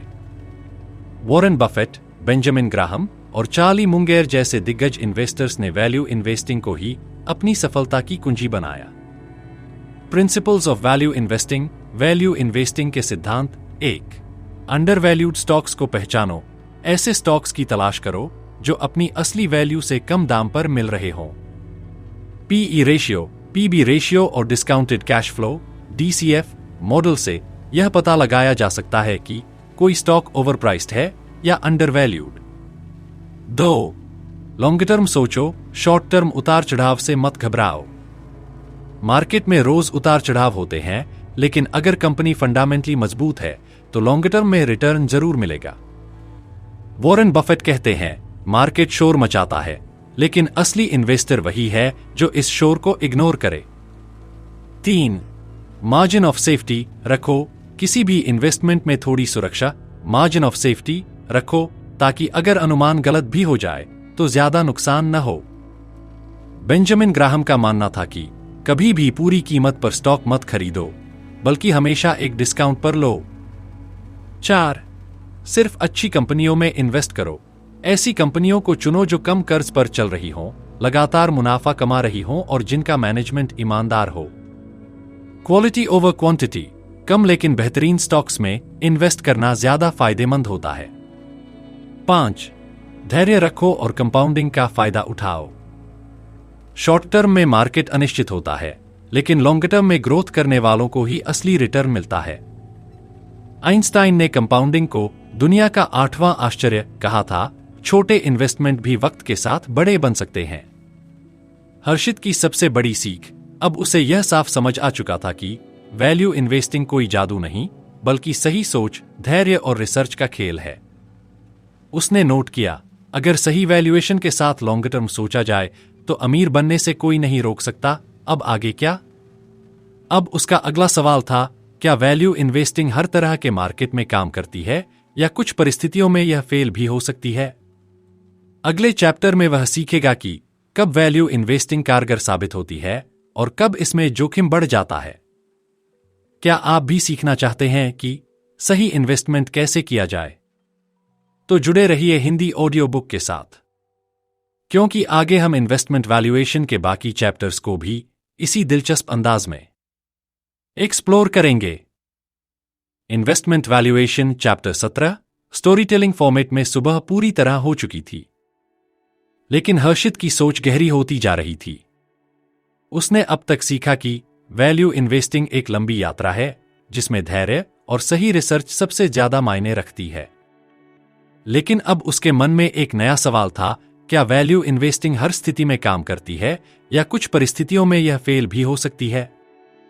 उसने किताब का 17वां चैप्टर खोला और पढ़ना शुरू किया। अस्वाथ दामोदरन इस चैप्टर में बताते हैं कि वैल्यू इन्वेस्टिंग हमेशा सफल नहीं होती, क्योंकि मार्केट कई बार ऐसी स्थितियां पैदा करता है जहां यह रणनीति कमजोर पड़ सकती है। When does value investing fail? Value investing कब फेल हो सकती है? 1. जब मार्केट बहुत लंबे समय तक ओवर वैल्यूड बना रहे। कई बार पूरी मार्केट वैल्यूएशन के हिसाब से महंगी दिखती है, लेकिन फिर भी स्टॉक्स लगातार बढ़ते रहते हैं। 1999 की .com बबल और 2020 के टेक स्टॉक बूम में वैल्यू इन्वेस्टर्स को अच्छा मौका नहीं मिला, क्योंकि महंगे स्टॉक्स और भी महंगे होते गए। 2. जब ग्रोथ स्टॉक्स तेजी से आगे बढ़ते हैं। वैल्यू इन्वेस्टिंग का फोकस सस्ते और मजबूत स्टॉक्स पर होता है, लेकिन कई बार नई टेक्नोलॉजी कंपनियां इतनी तेजी से बढ़ती हैं कि वैल्यू इन्वेस्टिंग का मॉडल पिछड़ जाता है। Amazon, टेस्ला और एप्पल जैसे स्टॉक्स शुरुआत में महंगे लग रहे थे, लेकिन लॉन्ग टर्म में उन्होंने जबरदस्त ग्रोथ दिखाई। 3. जब बिजनेस मॉडल ही बदल जाए। अगर कोई कंपनी एक इंडस्ट्री में मजबूत थी, लेकिन नई टेक्नोलॉजी ने पूरी इंडस्ट्री को बदल दिया, तो वैल्यू इन्वेस्टिंग काम नहीं करेगी। कोडैक, नोकिया और ब्लॉकबस्टर जैसी कंपनियां इसी कारण गिर गईं, क्योंकि वे मार्केट चेंज को नहीं समझ पाईं। 4. जब इकोनॉमिक या पॉलिटिकल क्राइसिस हो। 2008 की फाइनेंशियल क्राइसिस और 2020 के कोविड क्रैश जैसे समय में वैल्यू इन्वेस्टिंग के सिद्धांत काम नहीं आए, क्योंकि पूरे मार्केट में डर था और स्टॉक्स उनकी असली वैल्यू से भी नीचे चले गए। ऐसे समय में मार्जिन ऑफ सेफ्टी रखना सबसे ज्यादा जरूरी होता है। हर्षित की सबसे बड़ी सीख अब उसे यह समझ में आ चुका था कि वैल्यू इन्वेस्टिंग एक शानदार रणनीति है, लेकिन यह हर परिस्थिति में सही साबित नहीं होती। उसने नोट किया, अगर सिर्फ सस्ते स्टॉक्स देखकर इन्वेस्ट किया जाए तो गलतियां हो सकती हैं। ग्रोथ, इनोवेशन और मार्केट सिचुएशन को भी समझना जरूरी है। अब आगे क्या? अब उसका अगला सवाल था, अगर वैल्यू इन्वेस्टिंग हर समय काम नहीं करती, तो क्या इसे मॉडर्न इन्वेस्टमेंट स्ट्रेटजीज के साथ मिलाकर ज्यादा प्रभावी बनाया जा सकता है? अगले चैप्टर में वह सीखेगा कि वैल्यू इन्वेस्टिंग को ग्रोथ इन्वेस्टिंग और क्वांटिटेटिव इन्वेस्टिंग जैसी स्ट्रेटजीज के साथ मिलाकर कैसे इस्तेमाल किया जा सकता है। क्या आप भी सीखना चाहते हैं कि सही इन्वेस्टमेंट कैसे किया जाए? तो जुड़े रहिए हिंदी ऑडियो बुक के साथ, क्योंकि आगे हम इन्वेस्टमेंट वैल्यूएशन के बाकी चैप्टर्स को भी इसी दिलचस्प अंदाज में एक्सप्लोर करेंगे। Investment valuation chapter 18 story telling format में सुबह की धूप अब तेज हो चुकी थी, लेकिन हर्षित को अब भी एहसास नहीं था कि उसने पूरी रात जागते हुए किताब पढ़ ली। उसने अब तक सीखा कि वैल्यू इन्वेस्टिंग हमेशा काम नहीं करती और कुछ स्थितियों में यह कमजोर पड़ सकती है। लेकिन अब उसका सवाल था, अगर वैल्यू इन्वेस्टिंग हर बार कारगर नहीं होती, तो क्या इसे दूसरी इन्वेस्टमेंट स्ट्रेटजीज के साथ मिलाकर ज्यादा प्रभावी बनाया जा सकता है? उसने किताब का 18वां चैप्टर खोला और पढ़ना शुरू किया। अस्वाथ दामोदरन इस चैप्टर में बताते हैं कि वैल्यू इन्वेस्टिंग को अकेले इस्तेमाल करने के बजाय इसे अन्य आधुनिक इन्वेस्टमेंट स्ट्रेटजीज के साथ जोड़कर ज्यादा स्मार्ट तरीके से अपनाया जा सकता है। Combining value investing with modern strategies, value investing को अन्य रणनीतियों के साथ कैसे मिलाएं? 1. Value investing plus growth investing. सिर्फ सस्ते स्टॉक्स खरीदने के बजाय ऐसी कंपनियों को चुनना जो फ्यूचर में तेजी से ग्रोथ कर सकती हैं। PEG ratio, price earnings to growth ratio का इस्तेमाल करके यह समझा जा सकता है कि कोई स्टॉक सस्ता है और साथ ही उसमें ग्रोथ की संभावना भी है। 2. Value investing plus quantitative investing. Data और एल्गोरिदम का उपयोग करके ऐसे स्टॉक्स ढूंढना जो फंडामेंटली स्ट्रांग हो, लेकिन मार्केट में कम मूल्य पर मिल रहे हों। हेज फंड्स और बड़े इन्वेस्टर्स फाइनेंशियल मॉडल्स और मशीन लर्निंग का इस्तेमाल करके ऐसे स्टॉक्स चुनते हैं जो पारंपरिक वैल्यू इन्वेस्टिंग से छूट जाते हैं। 3. Value investing plus technical analysis. सही स्टॉक्स का चुनाव वैल्यूएशन से करना, लेकिन बाजार में सही एंट्री और एग्जिट पॉइंट चुनने के लिए टेक्निकल एनालिसिस का इस्तेमाल करना। सपोर्ट, रेजिस्टेंस, मूविंग एवरेजेस और RSI जैसे इंडिकेटर्स से यह समझा जा सकता है कि स्टॉक कब खरीदना या बेचना चाहिए। 4. Value investing plus macro economic analysis. सिर्फ कंपनियों के वैल्यूएशन पर ध्यान देने के बजाय ब्याज दरें, इन्फ्लेशन, जीडीपी ग्रोथ और गवर्नमेंट पॉलिसीज को भी ध्यान में रखना।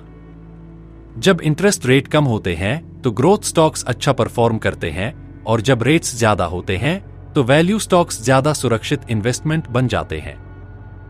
हर्षित की सबसे बड़ी सीख अब उसे यह समझ में आ चुका था कि वैल्यू इन्वेस्टिंग को अकेले इस्तेमाल करने के बजाय इसे अन्य रणनीतियों के साथ मिलाकर ज्यादा प्रभावी बनाया जा सकता है। Investment valuation chapter 19 story telling format में सुबह की धूप अब तेज हो चुकी थी। हर्षित को एहसास हो रहा था कि उसने पूरी रात जागकर किताब पढ़ी, लेकिन हर चैप्टर के साथ उसकी समझ गहरी होती जा रही थी। उसने अब तक सीखा कि वैल्यू इन्वेस्टिंग को दूसरी स्ट्रेटजीज के साथ मिलाकर ज्यादा प्रभावी बनाया जा सकता है। लेकिन अब उसका सवाल था, दुनिया के सबसे सफल इन्वेस्टर्स किस तरह सोचते हैं और वे कौन सी स्ट्रेटजी अपनाते हैं? उसने किताब का 19वां चैप्टर खोला और पढ़ना शुरू किया।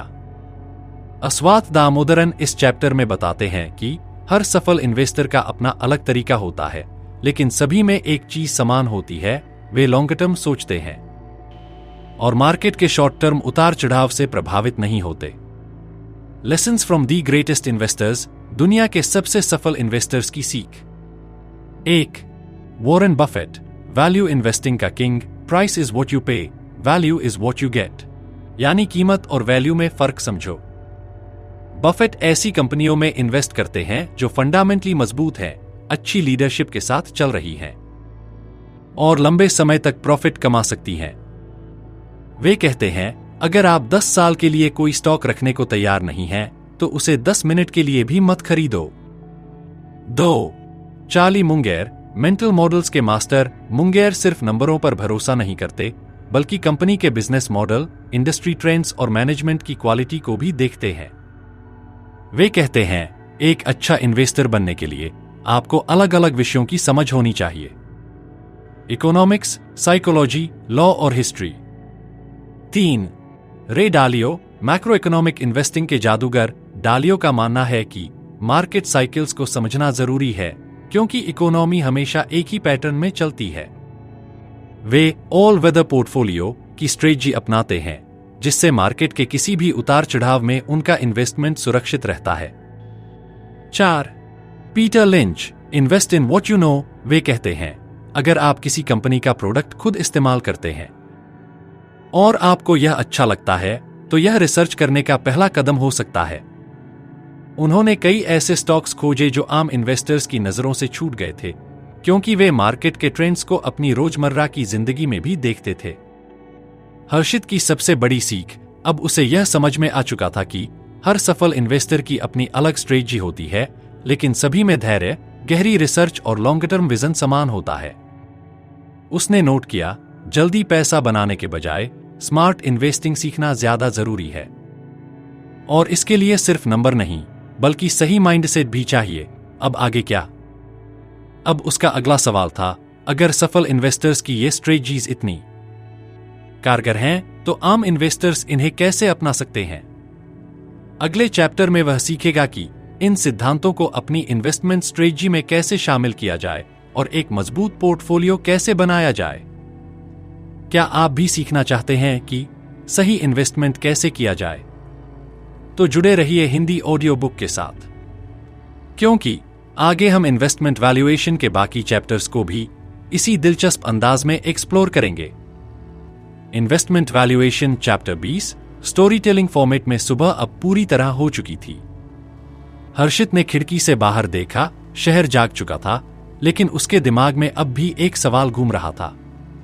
उसने अब तक सीखा कि दुनिया के सबसे सफल इन्वेस्टर्स कैसे सोचते हैं और वे कौन सी स्ट्रेटजी अपनाते हैं, लेकिन अब उसे समझना था कि क्या आम इन्वेस्टर्स भी इन सिद्धांतों को अपनाकर स्मार्ट इन्वेस्टिंग कर सकते हैं।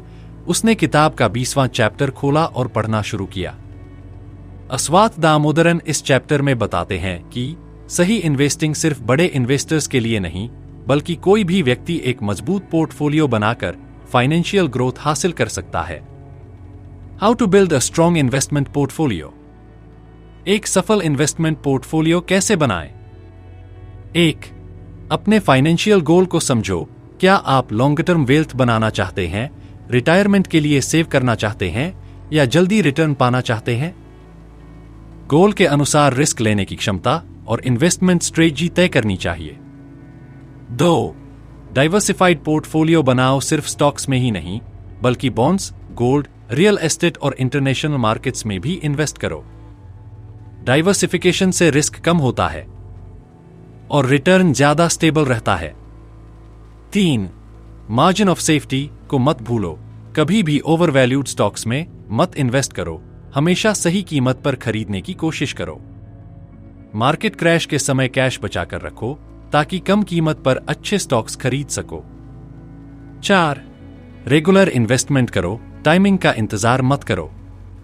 मार्केट को समय देना मुश्किल है, इसलिए सिप, सिस्टमैटिक इन्वेस्टमेंट प्लान जैसे तरीकों का इस्तेमाल करो। रेगुलर इन्वेस्टमेंट से मार्केट के उतार चढ़ाव का असर कम हो जाता है। 5. धैर्य रखो और बार बार ट्रेडिंग मत करो। लॉन्ग टर्म इन्वेस्टमेंट से कंपाउंडिंग का जादू काम करता है। बार बार खरीदने और बेचने से फीस और टैक्स बढ़ जाता है, जिससे रिटर्न कम हो सकता है। हर्षित की सबसे बड़ी सीख अब उसे यह समझ में आ चुका था कि कोई भी व्यक्ति सफल इन्वेस्टिंग कर सकता है अगर वह सही माइंडसेट और सही रणनीति अपनाए। उसने नोट किया, पैसा तभी बनता है जब आप स्मार्ट तरीके से इन्वेस्ट करते हैं, जल्दबाजी नहीं करते और लॉन्ग टर्म सोचते हैं। अब आगे क्या? अब उसका अगला सवाल था, अगर इन्वेस्टिंग में लॉन्ग टर्म फोकस जरूरी है तो किन गलतियों से बचना चाहिए जो इन्वेस्टर्स अक्सर करते हैं? अगले चैप्टर में वह सीखेगा कि सबसे आम इन्वेस्टमेंट गलतियां कौन सी हैं और उनसे कैसे बचा जाए।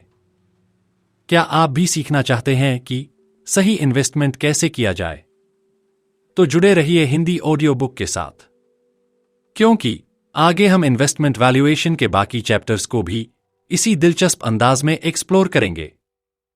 Investment valuation chapter 21 story telling format में सुबह पूरी तरह हो चुकी थी, लेकिन हर्षित की उत्सुकता अब भी कम नहीं हुई थी। उसने अब तक सीखा कि एक मजबूत इन्वेस्टमेंट पोर्टफोलियो कैसे बनाया जाए, लेकिन अब उसके मन में एक और सवाल था, अगर लॉन्ग टर्म इन्वेस्टिंग इतनी प्रभावी है तो इन्वेस्टर्स सबसे ज्यादा गलतियां कहां करते हैं और उनसे कैसे बचा जाए? उसने किताब का 21वां चैप्टर खोला और पढ़ना शुरू किया। अस्वात दामोदरन इस चैप्टर में बताते हैं कि इन्वेस्टिंग में सफलता सिर्फ सही फैसले लेने से नहीं, बल्कि गलत फैसलों से बचने से भी मिलती है। बड़े से बड़े इन्वेस्टर्स भी गलतियां करते हैं, लेकिन स्मार्ट इन्वेस्टर्स उनसे सीखते हैं और दोबारा वही गलती नहीं दोहराते। Common investing mistakes. इन्वेस्टिंग में होने वाली सबसे आम गलतियां। 1. बिना रिसर्च किए इन्वेस्ट करना। सिर्फ किसी की सलाह पर या मार्केट ट्रेंड देखकर इन्वेस्ट करना सबसे बड़ी गलती हो सकती है। हमेशा खुद से वैल्यूएशन करें और देखें कि कंपनी फंडामेंटली मजबूत है या सिर्फ मार्केट हाइप पर चल रही है। 2. ज्यादा ट्रेडिंग करना और शॉर्ट टर्म फोकस रखना। बार बार स्टॉक्स खरीदने और बेचने से फीस और टैक्स बढ़ जाता है, जिससे रिटर्न कम हो जाता है। लॉन्ग टर्म इन्वेस्टिंग का असली फायदा तभी मिलता है जब आप कंपाउंडिंग को काम करने का समय देते हैं। 3. भीड़ के साथ चलना। FOMO fear of missing out. जब कोई स्टॉक तेजी से ऊपर जाता है तो लोग उसे बिना सोचे समझे खरीद लेते हैं और बाद में जब कीमत गिरती है तो नुकसान होता है। हमेशा वैल्यूएशन के आधार पर इन्वेस्ट करें, न कि सिर्फ इसलिए कि सब इन्वेस्ट कर रहे हैं। 4. ओवर कॉन्फिडेंस और रिस्क को नजरअंदाज करना। कई बार लोग अपनी स्ट्रेटजी को 100% सही मान लेते हैं और रिस्क फैक्टर को नजरअंदाज कर देते हैं। इन्वेस्टिंग में कोई भी भविष्यवाणी पूरी तरह सही नहीं होती, इसलिए हमेशा मार्जिन ऑफ सेफ्टी रखना जरूरी है। 5. बहुत ज्यादा डाइवर्सिफिकेशन या बहुत कम डाइवर्सिफिकेशन। अगर पोर्टफोलियो में बहुत ज्यादा स्टॉक्स या एसेट्स होंगे तो मैनेज करना मुश्किल हो जाएगा और रिटर्न भी कम हो सकता है। दूसरी तरफ अगर सिर्फ कुछ गिने चुने स्टॉक्स पर भरोसा किया जाए तो रिस्क बहुत ज्यादा हो सकता है। हर्षित की सबसे बड़ी सीख अब उसे यह समझ में आ चुका था कि इन्वेस्टिंग में सफलता सिर्फ सही डिसीजन लेने से नहीं, बल्कि गलतियों से बचने से भी मिलती है। उसने नोट किया, अगर मैं इन 5 गलतियों से बच सका तो मेरा इन्वेस्टमेंट गेम दूसरों से कई गुना बेहतर होगा। अब आगे क्या? अब उसका अगला सवाल था, अगर ये गलतियां इतनी आम हैं, तो क्या इनसे बचने के लिए कोई सिस्टमेटिक तरीका है? अगले चैप्टर में वह सीखेगा कि रिस्क मैनेजमेंट कैसे करें और अपने इन्वेस्टमेंट पोर्टफोलियो को ज्यादा सुरक्षित कैसे बनाएं। क्या आप भी सीखना चाहते हैं कि सही इन्वेस्टमेंट कैसे किया जाए? तो जुड़े रहिए हिंदी ऑडियो बुक के साथ, क्योंकि आगे हम इन्वेस्टमेंट वैल्यूएशन के बाकी चैप्टर्स को भी इसी दिलचस्प अंदाज में एक्सप्लोर करेंगे। Investment valuation chapter 22 story telling format में सुबह की हल्की ठंडक अब खत्म हो रही थी, लेकिन हर्षित के मन में इन्वेस्टिंग को लेकर नए सवाल उठ रहे थे। उसने अब तक सीखा कि इन्वेस्टमेंट में सबसे आम गलतियां कौन सी होती हैं और उनसे कैसे बचा जाए। लेकिन अब उसका अगला सवाल था, अगर इन्वेस्टिंग में रिस्क हर जगह है, तो इसे कम करने का सबसे अच्छा तरीका क्या है? उसने किताब का 22वां चैप्टर खोला और पढ़ना शुरू किया। अस्वाथ दामोदरन इस चैप्टर में बताते हैं कि रिस्क इन्वेस्टिंग का एक अहम हिस्सा है, लेकिन स्मार्ट इन्वेस्टर्स इसे मैनेज करने की स्ट्रेटजी जानते हैं। Risk management in investing, investment में रिस्क को कैसे मैनेज करें? 1. पोर्टफोलियो डाइवर्सिफिकेशन सिर्फ एक ही इंडस्ट्री या एक ही टाइप के स्टॉक्स में इन्वेस्ट करने से रिस्क बढ़ जाता है। अगर पोर्टफोलियो में stocks, bonds, gold, real estate और इंटरनेशनल इन्वेस्टमेंट का बैलेंस हो, तो किसी एक सेक्टर के गिरने पर पूरा इन्वेस्टमेंट प्रभावित नहीं होगा। 2. मार्जिन ऑफ सेफ्टी को अपनाना, जब भी कोई स्टॉक खरीदे तो उसकी वास्तविक वैल्यू और मार्केट प्राइस में अंतर को देखें। अगर स्टॉक अपनी असली वैल्यू से कम कीमत पर मिल रहा है, तो रिस्क अपने आप कम हो जाता है। 3. स्टॉप लॉस और हेजिंग का सही इस्तेमाल, अगर कोई स्टॉक आपकी उम्मीद के विपरीत जाने लगे, तो पहले से एक लिमिट सेट करें कि किस स्तर पर आपको इसे बेच देना चाहिए। हेजिंग, जैसे ऑप्शंस और गोल्ड इन्वेस्टमेंट का इस्तेमाल करके मार्केट क्रैश के समय नुकसान को कम किया जा सकता है। 4. कैश रिजर्व बनाए रखना, पूरे पैसे को इन्वेस्ट कर देना सही रणनीति नहीं है। हमेशा कुछ कैश रिजर्व में रखना चाहिए ताकि मार्केट क्रैश के दौरान अच्छे स्टॉक्स सस्ते में खरीदे जा सकें। 5. लॉन्ग टर्म फोकस और इमोशनल कंट्रोल, जब मार्केट गिरता है तो डर की वजह से स्टॉक्स बेचना सबसे बड़ी गलती हो सकती है। शॉर्ट टर्म उतार चढ़ाव से बचकर अच्छी कंपनियों में लॉन्ग टर्म इन्वेस्टमेंट करना सबसे सुरक्षित रणनीति होती है। हर्षित की सबसे बड़ी सीख, अब उसे यह समझ में आ चुका था कि रिस्क को खत्म नहीं किया जा सकता, लेकिन इसे सही स्ट्रेटजी से मैनेज किया जा सकता है। उसने नोट किया, स्मार्ट इन्वेस्टिंग का मतलब ज्यादा रिटर्न कमाना नहीं, बल्कि रिस्क को सही से मैनेज करना है। अब आगे क्या? अब उसका अगला सवाल था, अगर रिस्क को मैनेज कर लिया जाए, तो अगला कदम क्या होना चाहिए? क्या कोई ऐसी स्ट्रेटजी है जो लॉन्ग टर्म इन्वेस्टिंग को और भी मजबूत बना सके? अगले चैप्टर में वह सीखेगा कि एसेट एलोकेशन क्या होता है और यह कैसे हर इन्वेस्टर के लिए एक मास्टर स्ट्रेटजी साबित हो सकता है। क्या आप भी सीखना चाहते हैं कि सही इन्वेस्टमेंट कैसे किया जाए? तो जुड़े रहिए हिंदी ऑडियो बुक के साथ, क्योंकि आगे हम इन्वेस्टमेंट वैल्यूएशन के बाकी चैप्टर्स को भी इसी दिलचस्प अंदाज में एक्सप्लोर करेंगे।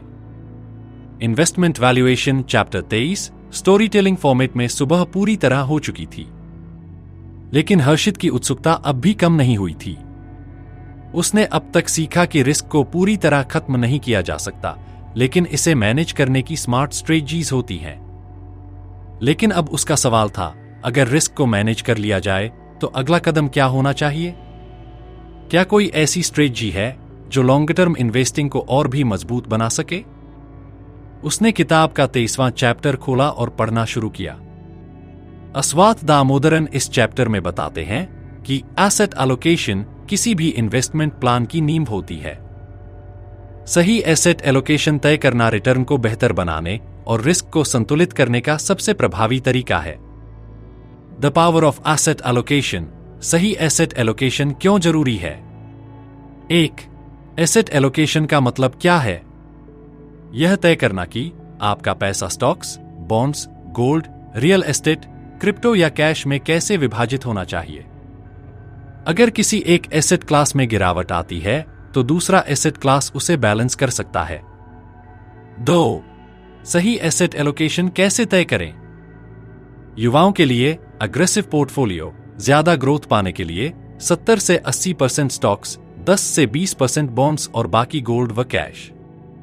मध्यम आयु वर्ग के लिए बैलेंस्ड पोर्टफोलियो, 50 से 60% स्टॉक्स, 30% बॉन्ड्स और 10 से 20% गोल्ड रियल एस्टेट। रिटायरमेंट के करीब कंजर्वेटिव पोर्टफोलियो, 30 से 40% स्टॉक्स, 50% बॉन्ड्स और बाकी गोल्ड व कैश ताकि रिस्क कम हो। 3. रीबैलेंसिंग, समय समय पर एसेट एलोकेशन बदलना, मार्केट के हिसाब से हर साल या कुछ वर्षों में पोर्टफोलियो को रीबैलेंस करना जरूरी है। अगर स्टॉक्स का वैल्यू बढ़ गया है तो कुछ मुनाफा निकालकर उसे सुरक्षित एसेट्स में डालना एक अच्छी रणनीति हो सकती है। 4. इन्फ्लेशन और ब्याज दरों का ध्यान रखना, जब इन्फ्लेशन ज्यादा होता है तो गोल्ड और रियल एस्टेट अच्छा परफॉर्म करते हैं।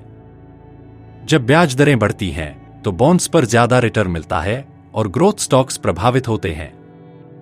हर्षित की सबसे बड़ी सीख अब उसे यह समझ में आ चुका था कि सिर्फ सही स्टॉक्स चुनना ही काफी नहीं, बल्कि सही एसेट एलोकेशन भी उतना ही जरूरी है। उसने नोट किया, अगर सही एसेट एलोकेशन किया जाए तो बिना ज्यादा रिस्क लिए भी अच्छा रिटर्न पाया जा सकता है। अब आगे क्या? अब उसका अगला सवाल था, क्या एसेट एलोकेशन को और बेहतर बनाने के लिए कोई साइंटिफिक या डेटा ड्रिवन तरीका है? अगले चैप्टर में वह सीखेगा कि मॉडर्न पोर्टफोलियो थ्योरी क्या होती है और कैसे इसे अपनाकर इन्वेस्टमेंट को ज्यादा प्रभावी बनाया जा सकता है। क्या आप भी सीखना चाहते हैं कि सही इन्वेस्टमेंट कैसे किया जाए? तो जुड़े रहिए हिंदी ऑडियो बुक के साथ, क्योंकि आगे हम इन्वेस्टमेंट वैल्यूएशन के बाकी चैप्टर्स को भी इसी दिलचस्प अंदाज में एक्सप्लोर करेंगे। Investment valuation chapter 24 story telling format में अब सूरज पूरी तरह चमक चुका था, लेकिन हर्षित के मन में इन्वेस्टिंग को लेकर सवाल खत्म नहीं हो रहे थे। उसने अब तक सीखा कि सिर्फ सही स्टॉक्स चुनना काफी नहीं, बल्कि सही एसेट एलोकेशन भी जरूरी है। लेकिन अब उसके दिमाग में एक नया सवाल था, क्या इन्वेस्टमेंट पोर्टफोलियो को बेहतर बनाने के लिए कोई साइंटिफिक या डेटा ड्रिवन तरीका है? उसने किताब का 24वां चैप्टर खोला और पढ़ना शुरू किया। अस्वाथ दामोदरन इस चैप्टर में मॉडर्न पोर्टफोलियो थ्योरी (MPT) के बारे में बताते हैं, जिसे हैरी मार्कोविट्ज ने 1952 में विकसित किया था। यह थ्योरी कहती है कि रिस्क और रिटर्न के सही बैलेंस से पोर्टफोलियो को ऑप्टिमाइज किया जा सकता है। मॉडर्न पोर्टफोलियो थ्योरी सही पोर्टफोलियो बनाने की साइंस 1. रिस्क और रिटर्न का बैलेंस MPT बताती है कि कोई भी इन्वेस्टमेंट रिस्क फ्री नहीं होता, लेकिन रिस्क को सही तरीके से डिस्ट्रीब्यूट करके इसे कंट्रोल किया जा सकता है। ज्यादा रिटर्न पाने के लिए ज्यादा रिस्क लेना पड़ता है, लेकिन सही एसेट्स को मिलाकर रिस्क को कम किया जा सकता है। 2. एफिशिएंट फ्रंटियर, सबसे अच्छा पोर्टफोलियो कैसे चुनें? हर इन्वेस्टमेंट का एक रिटर्न टू रिस्क रेशियो होता है। एफिशिएंट फ्रंटियर उस बिंदु को दिखाता है जहां रिस्क कम रखते हुए भी सबसे ज्यादा संभावित रिटर्न पाया जा सकता है। यानी अगर दो पोर्टफोलियो एक ही रिटर्न दे रहे हैं तो कम रिस्क वाले पोर्टफोलियो को चुनना ज्यादा समझदारी होगी।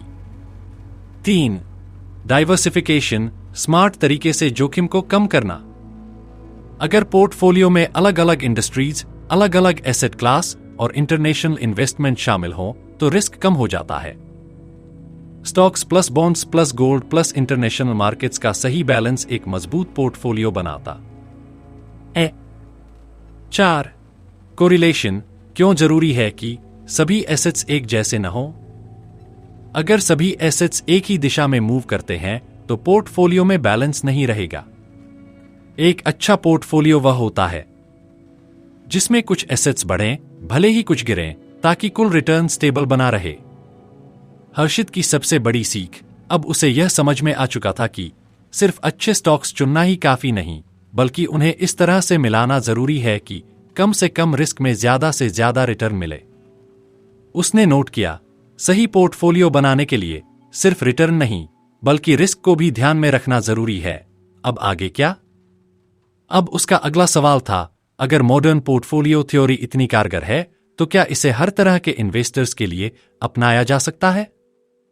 अगले चैप्टर में वह सीखेगा कि यह थ्योरी किसके लिए ज्यादा फायदेमंद है और छोटे इन्वेस्टर्स इसे कैसे इस्तेमाल कर सकते हैं? क्या आप भी सीखना चाहते हैं कि सही इन्वेस्टमेंट कैसे किया जाए? तो जुड़े रहिए हिंदी ऑडियो बुक के साथ, क्योंकि आगे हम इन्वेस्टमेंट वैल्यूएशन के बाकी चैप्टर्स को भी इसी दिलचस्प अंदाज में एक्सप्लोर करेंगे। इन्वेस्टमेंट वैल्यूएशन के अध्याय 25 में अस्वाथ दामोदरन अधिग्रहण, एक्विजिशंस और अधिग्रहणों, टेकओवर्स के मूल्यांकन पर चर्चा करते हैं। इस अध्याय में वे अधिग्रहणों के विभिन्न प्रकार, मूल्यांकन की चुनौतियां और अधिग्रहण प्रीमियम के निर्धारण के तरीकों पर प्रकाश डालते हैं। मुख्य बिंदु 1, अधिग्रहण और अधिग्रहणों के प्रकार। अधिग्रहण, जब एक कंपनी दूसरी कंपनी का अधिग्रहण करती है, जिससे दोनों कंपनियां एक नई इकाई में विलय हो जाती हैं। इसके लिए दोनों कंपनियों के शेयरधारकों की स्वीकृति आवश्यक होती है। अधिग्रहण, जब एक कंपनी दूसरी कंपनी का नियंत्रण प्राप्त करने के लिए उसकी अधिकांश या सभी शेयरों को खरीदती है, जो कभी-कभी शत्रुतापूर्ण भी हो सकता है। 2, मूल्यांकन की चुनौतियां। लक्ष्य कंपनी, टारगेट फर्म के सही मूल्य का निर्धारण करना, जिसमें भविष्य के नकदी प्रवाह, बाजार की स्थितियां और संभावित तालमेल, सिनर्जीज शामिल हैं। अधिग्रहण के बाद की एकीकरण प्रक्रिया में आने वाली कठिनाइयों और उनकी लागतों का आकलन करना। 3, अधिग्रहण प्रीमियम का निर्धारण। अधिग्रहण प्रीमियम वह अतिरिक्त राशि है जो अधिग्रहणकर्ता कंपनी लक्ष्य कंपनी के वर्तमान बाजार मूल्य से अधिक भुगतान करती है। इस प्रीमियम का निर्धारण करते समय तालमेल, नियंत्रण लाभ और अन्य रणनीतिक कारकों को ध्यान में रखा जाता है। 4, तालमेल का मूल्यांकन। तालमेल से तात्पर्य उन लाभों से है जो दो कंपनियों के विलय के बाद उत्पन्न होते हैं, जैसे लागत में कमी, राजस्व में वृद्धि या बाजार में हिस्सेदारी में वृद्धि। इन लाभों का सटीक मूल्यांकन करना महत्वपूर्ण है, क्योंकि यह अधिग्रहण के औचित्य और अधिग्रहण प्रीमियम के निर्धारण में सहायक होता है। अधिग्रहण और अधिग्रहणों के मूल्यांकन में इन कारकों का गहन विश्लेषण आवश्यक है, ताकि अधिग्रहणकर्ता कंपनी एक सूचित और लाभकारी निर्णय ले सके।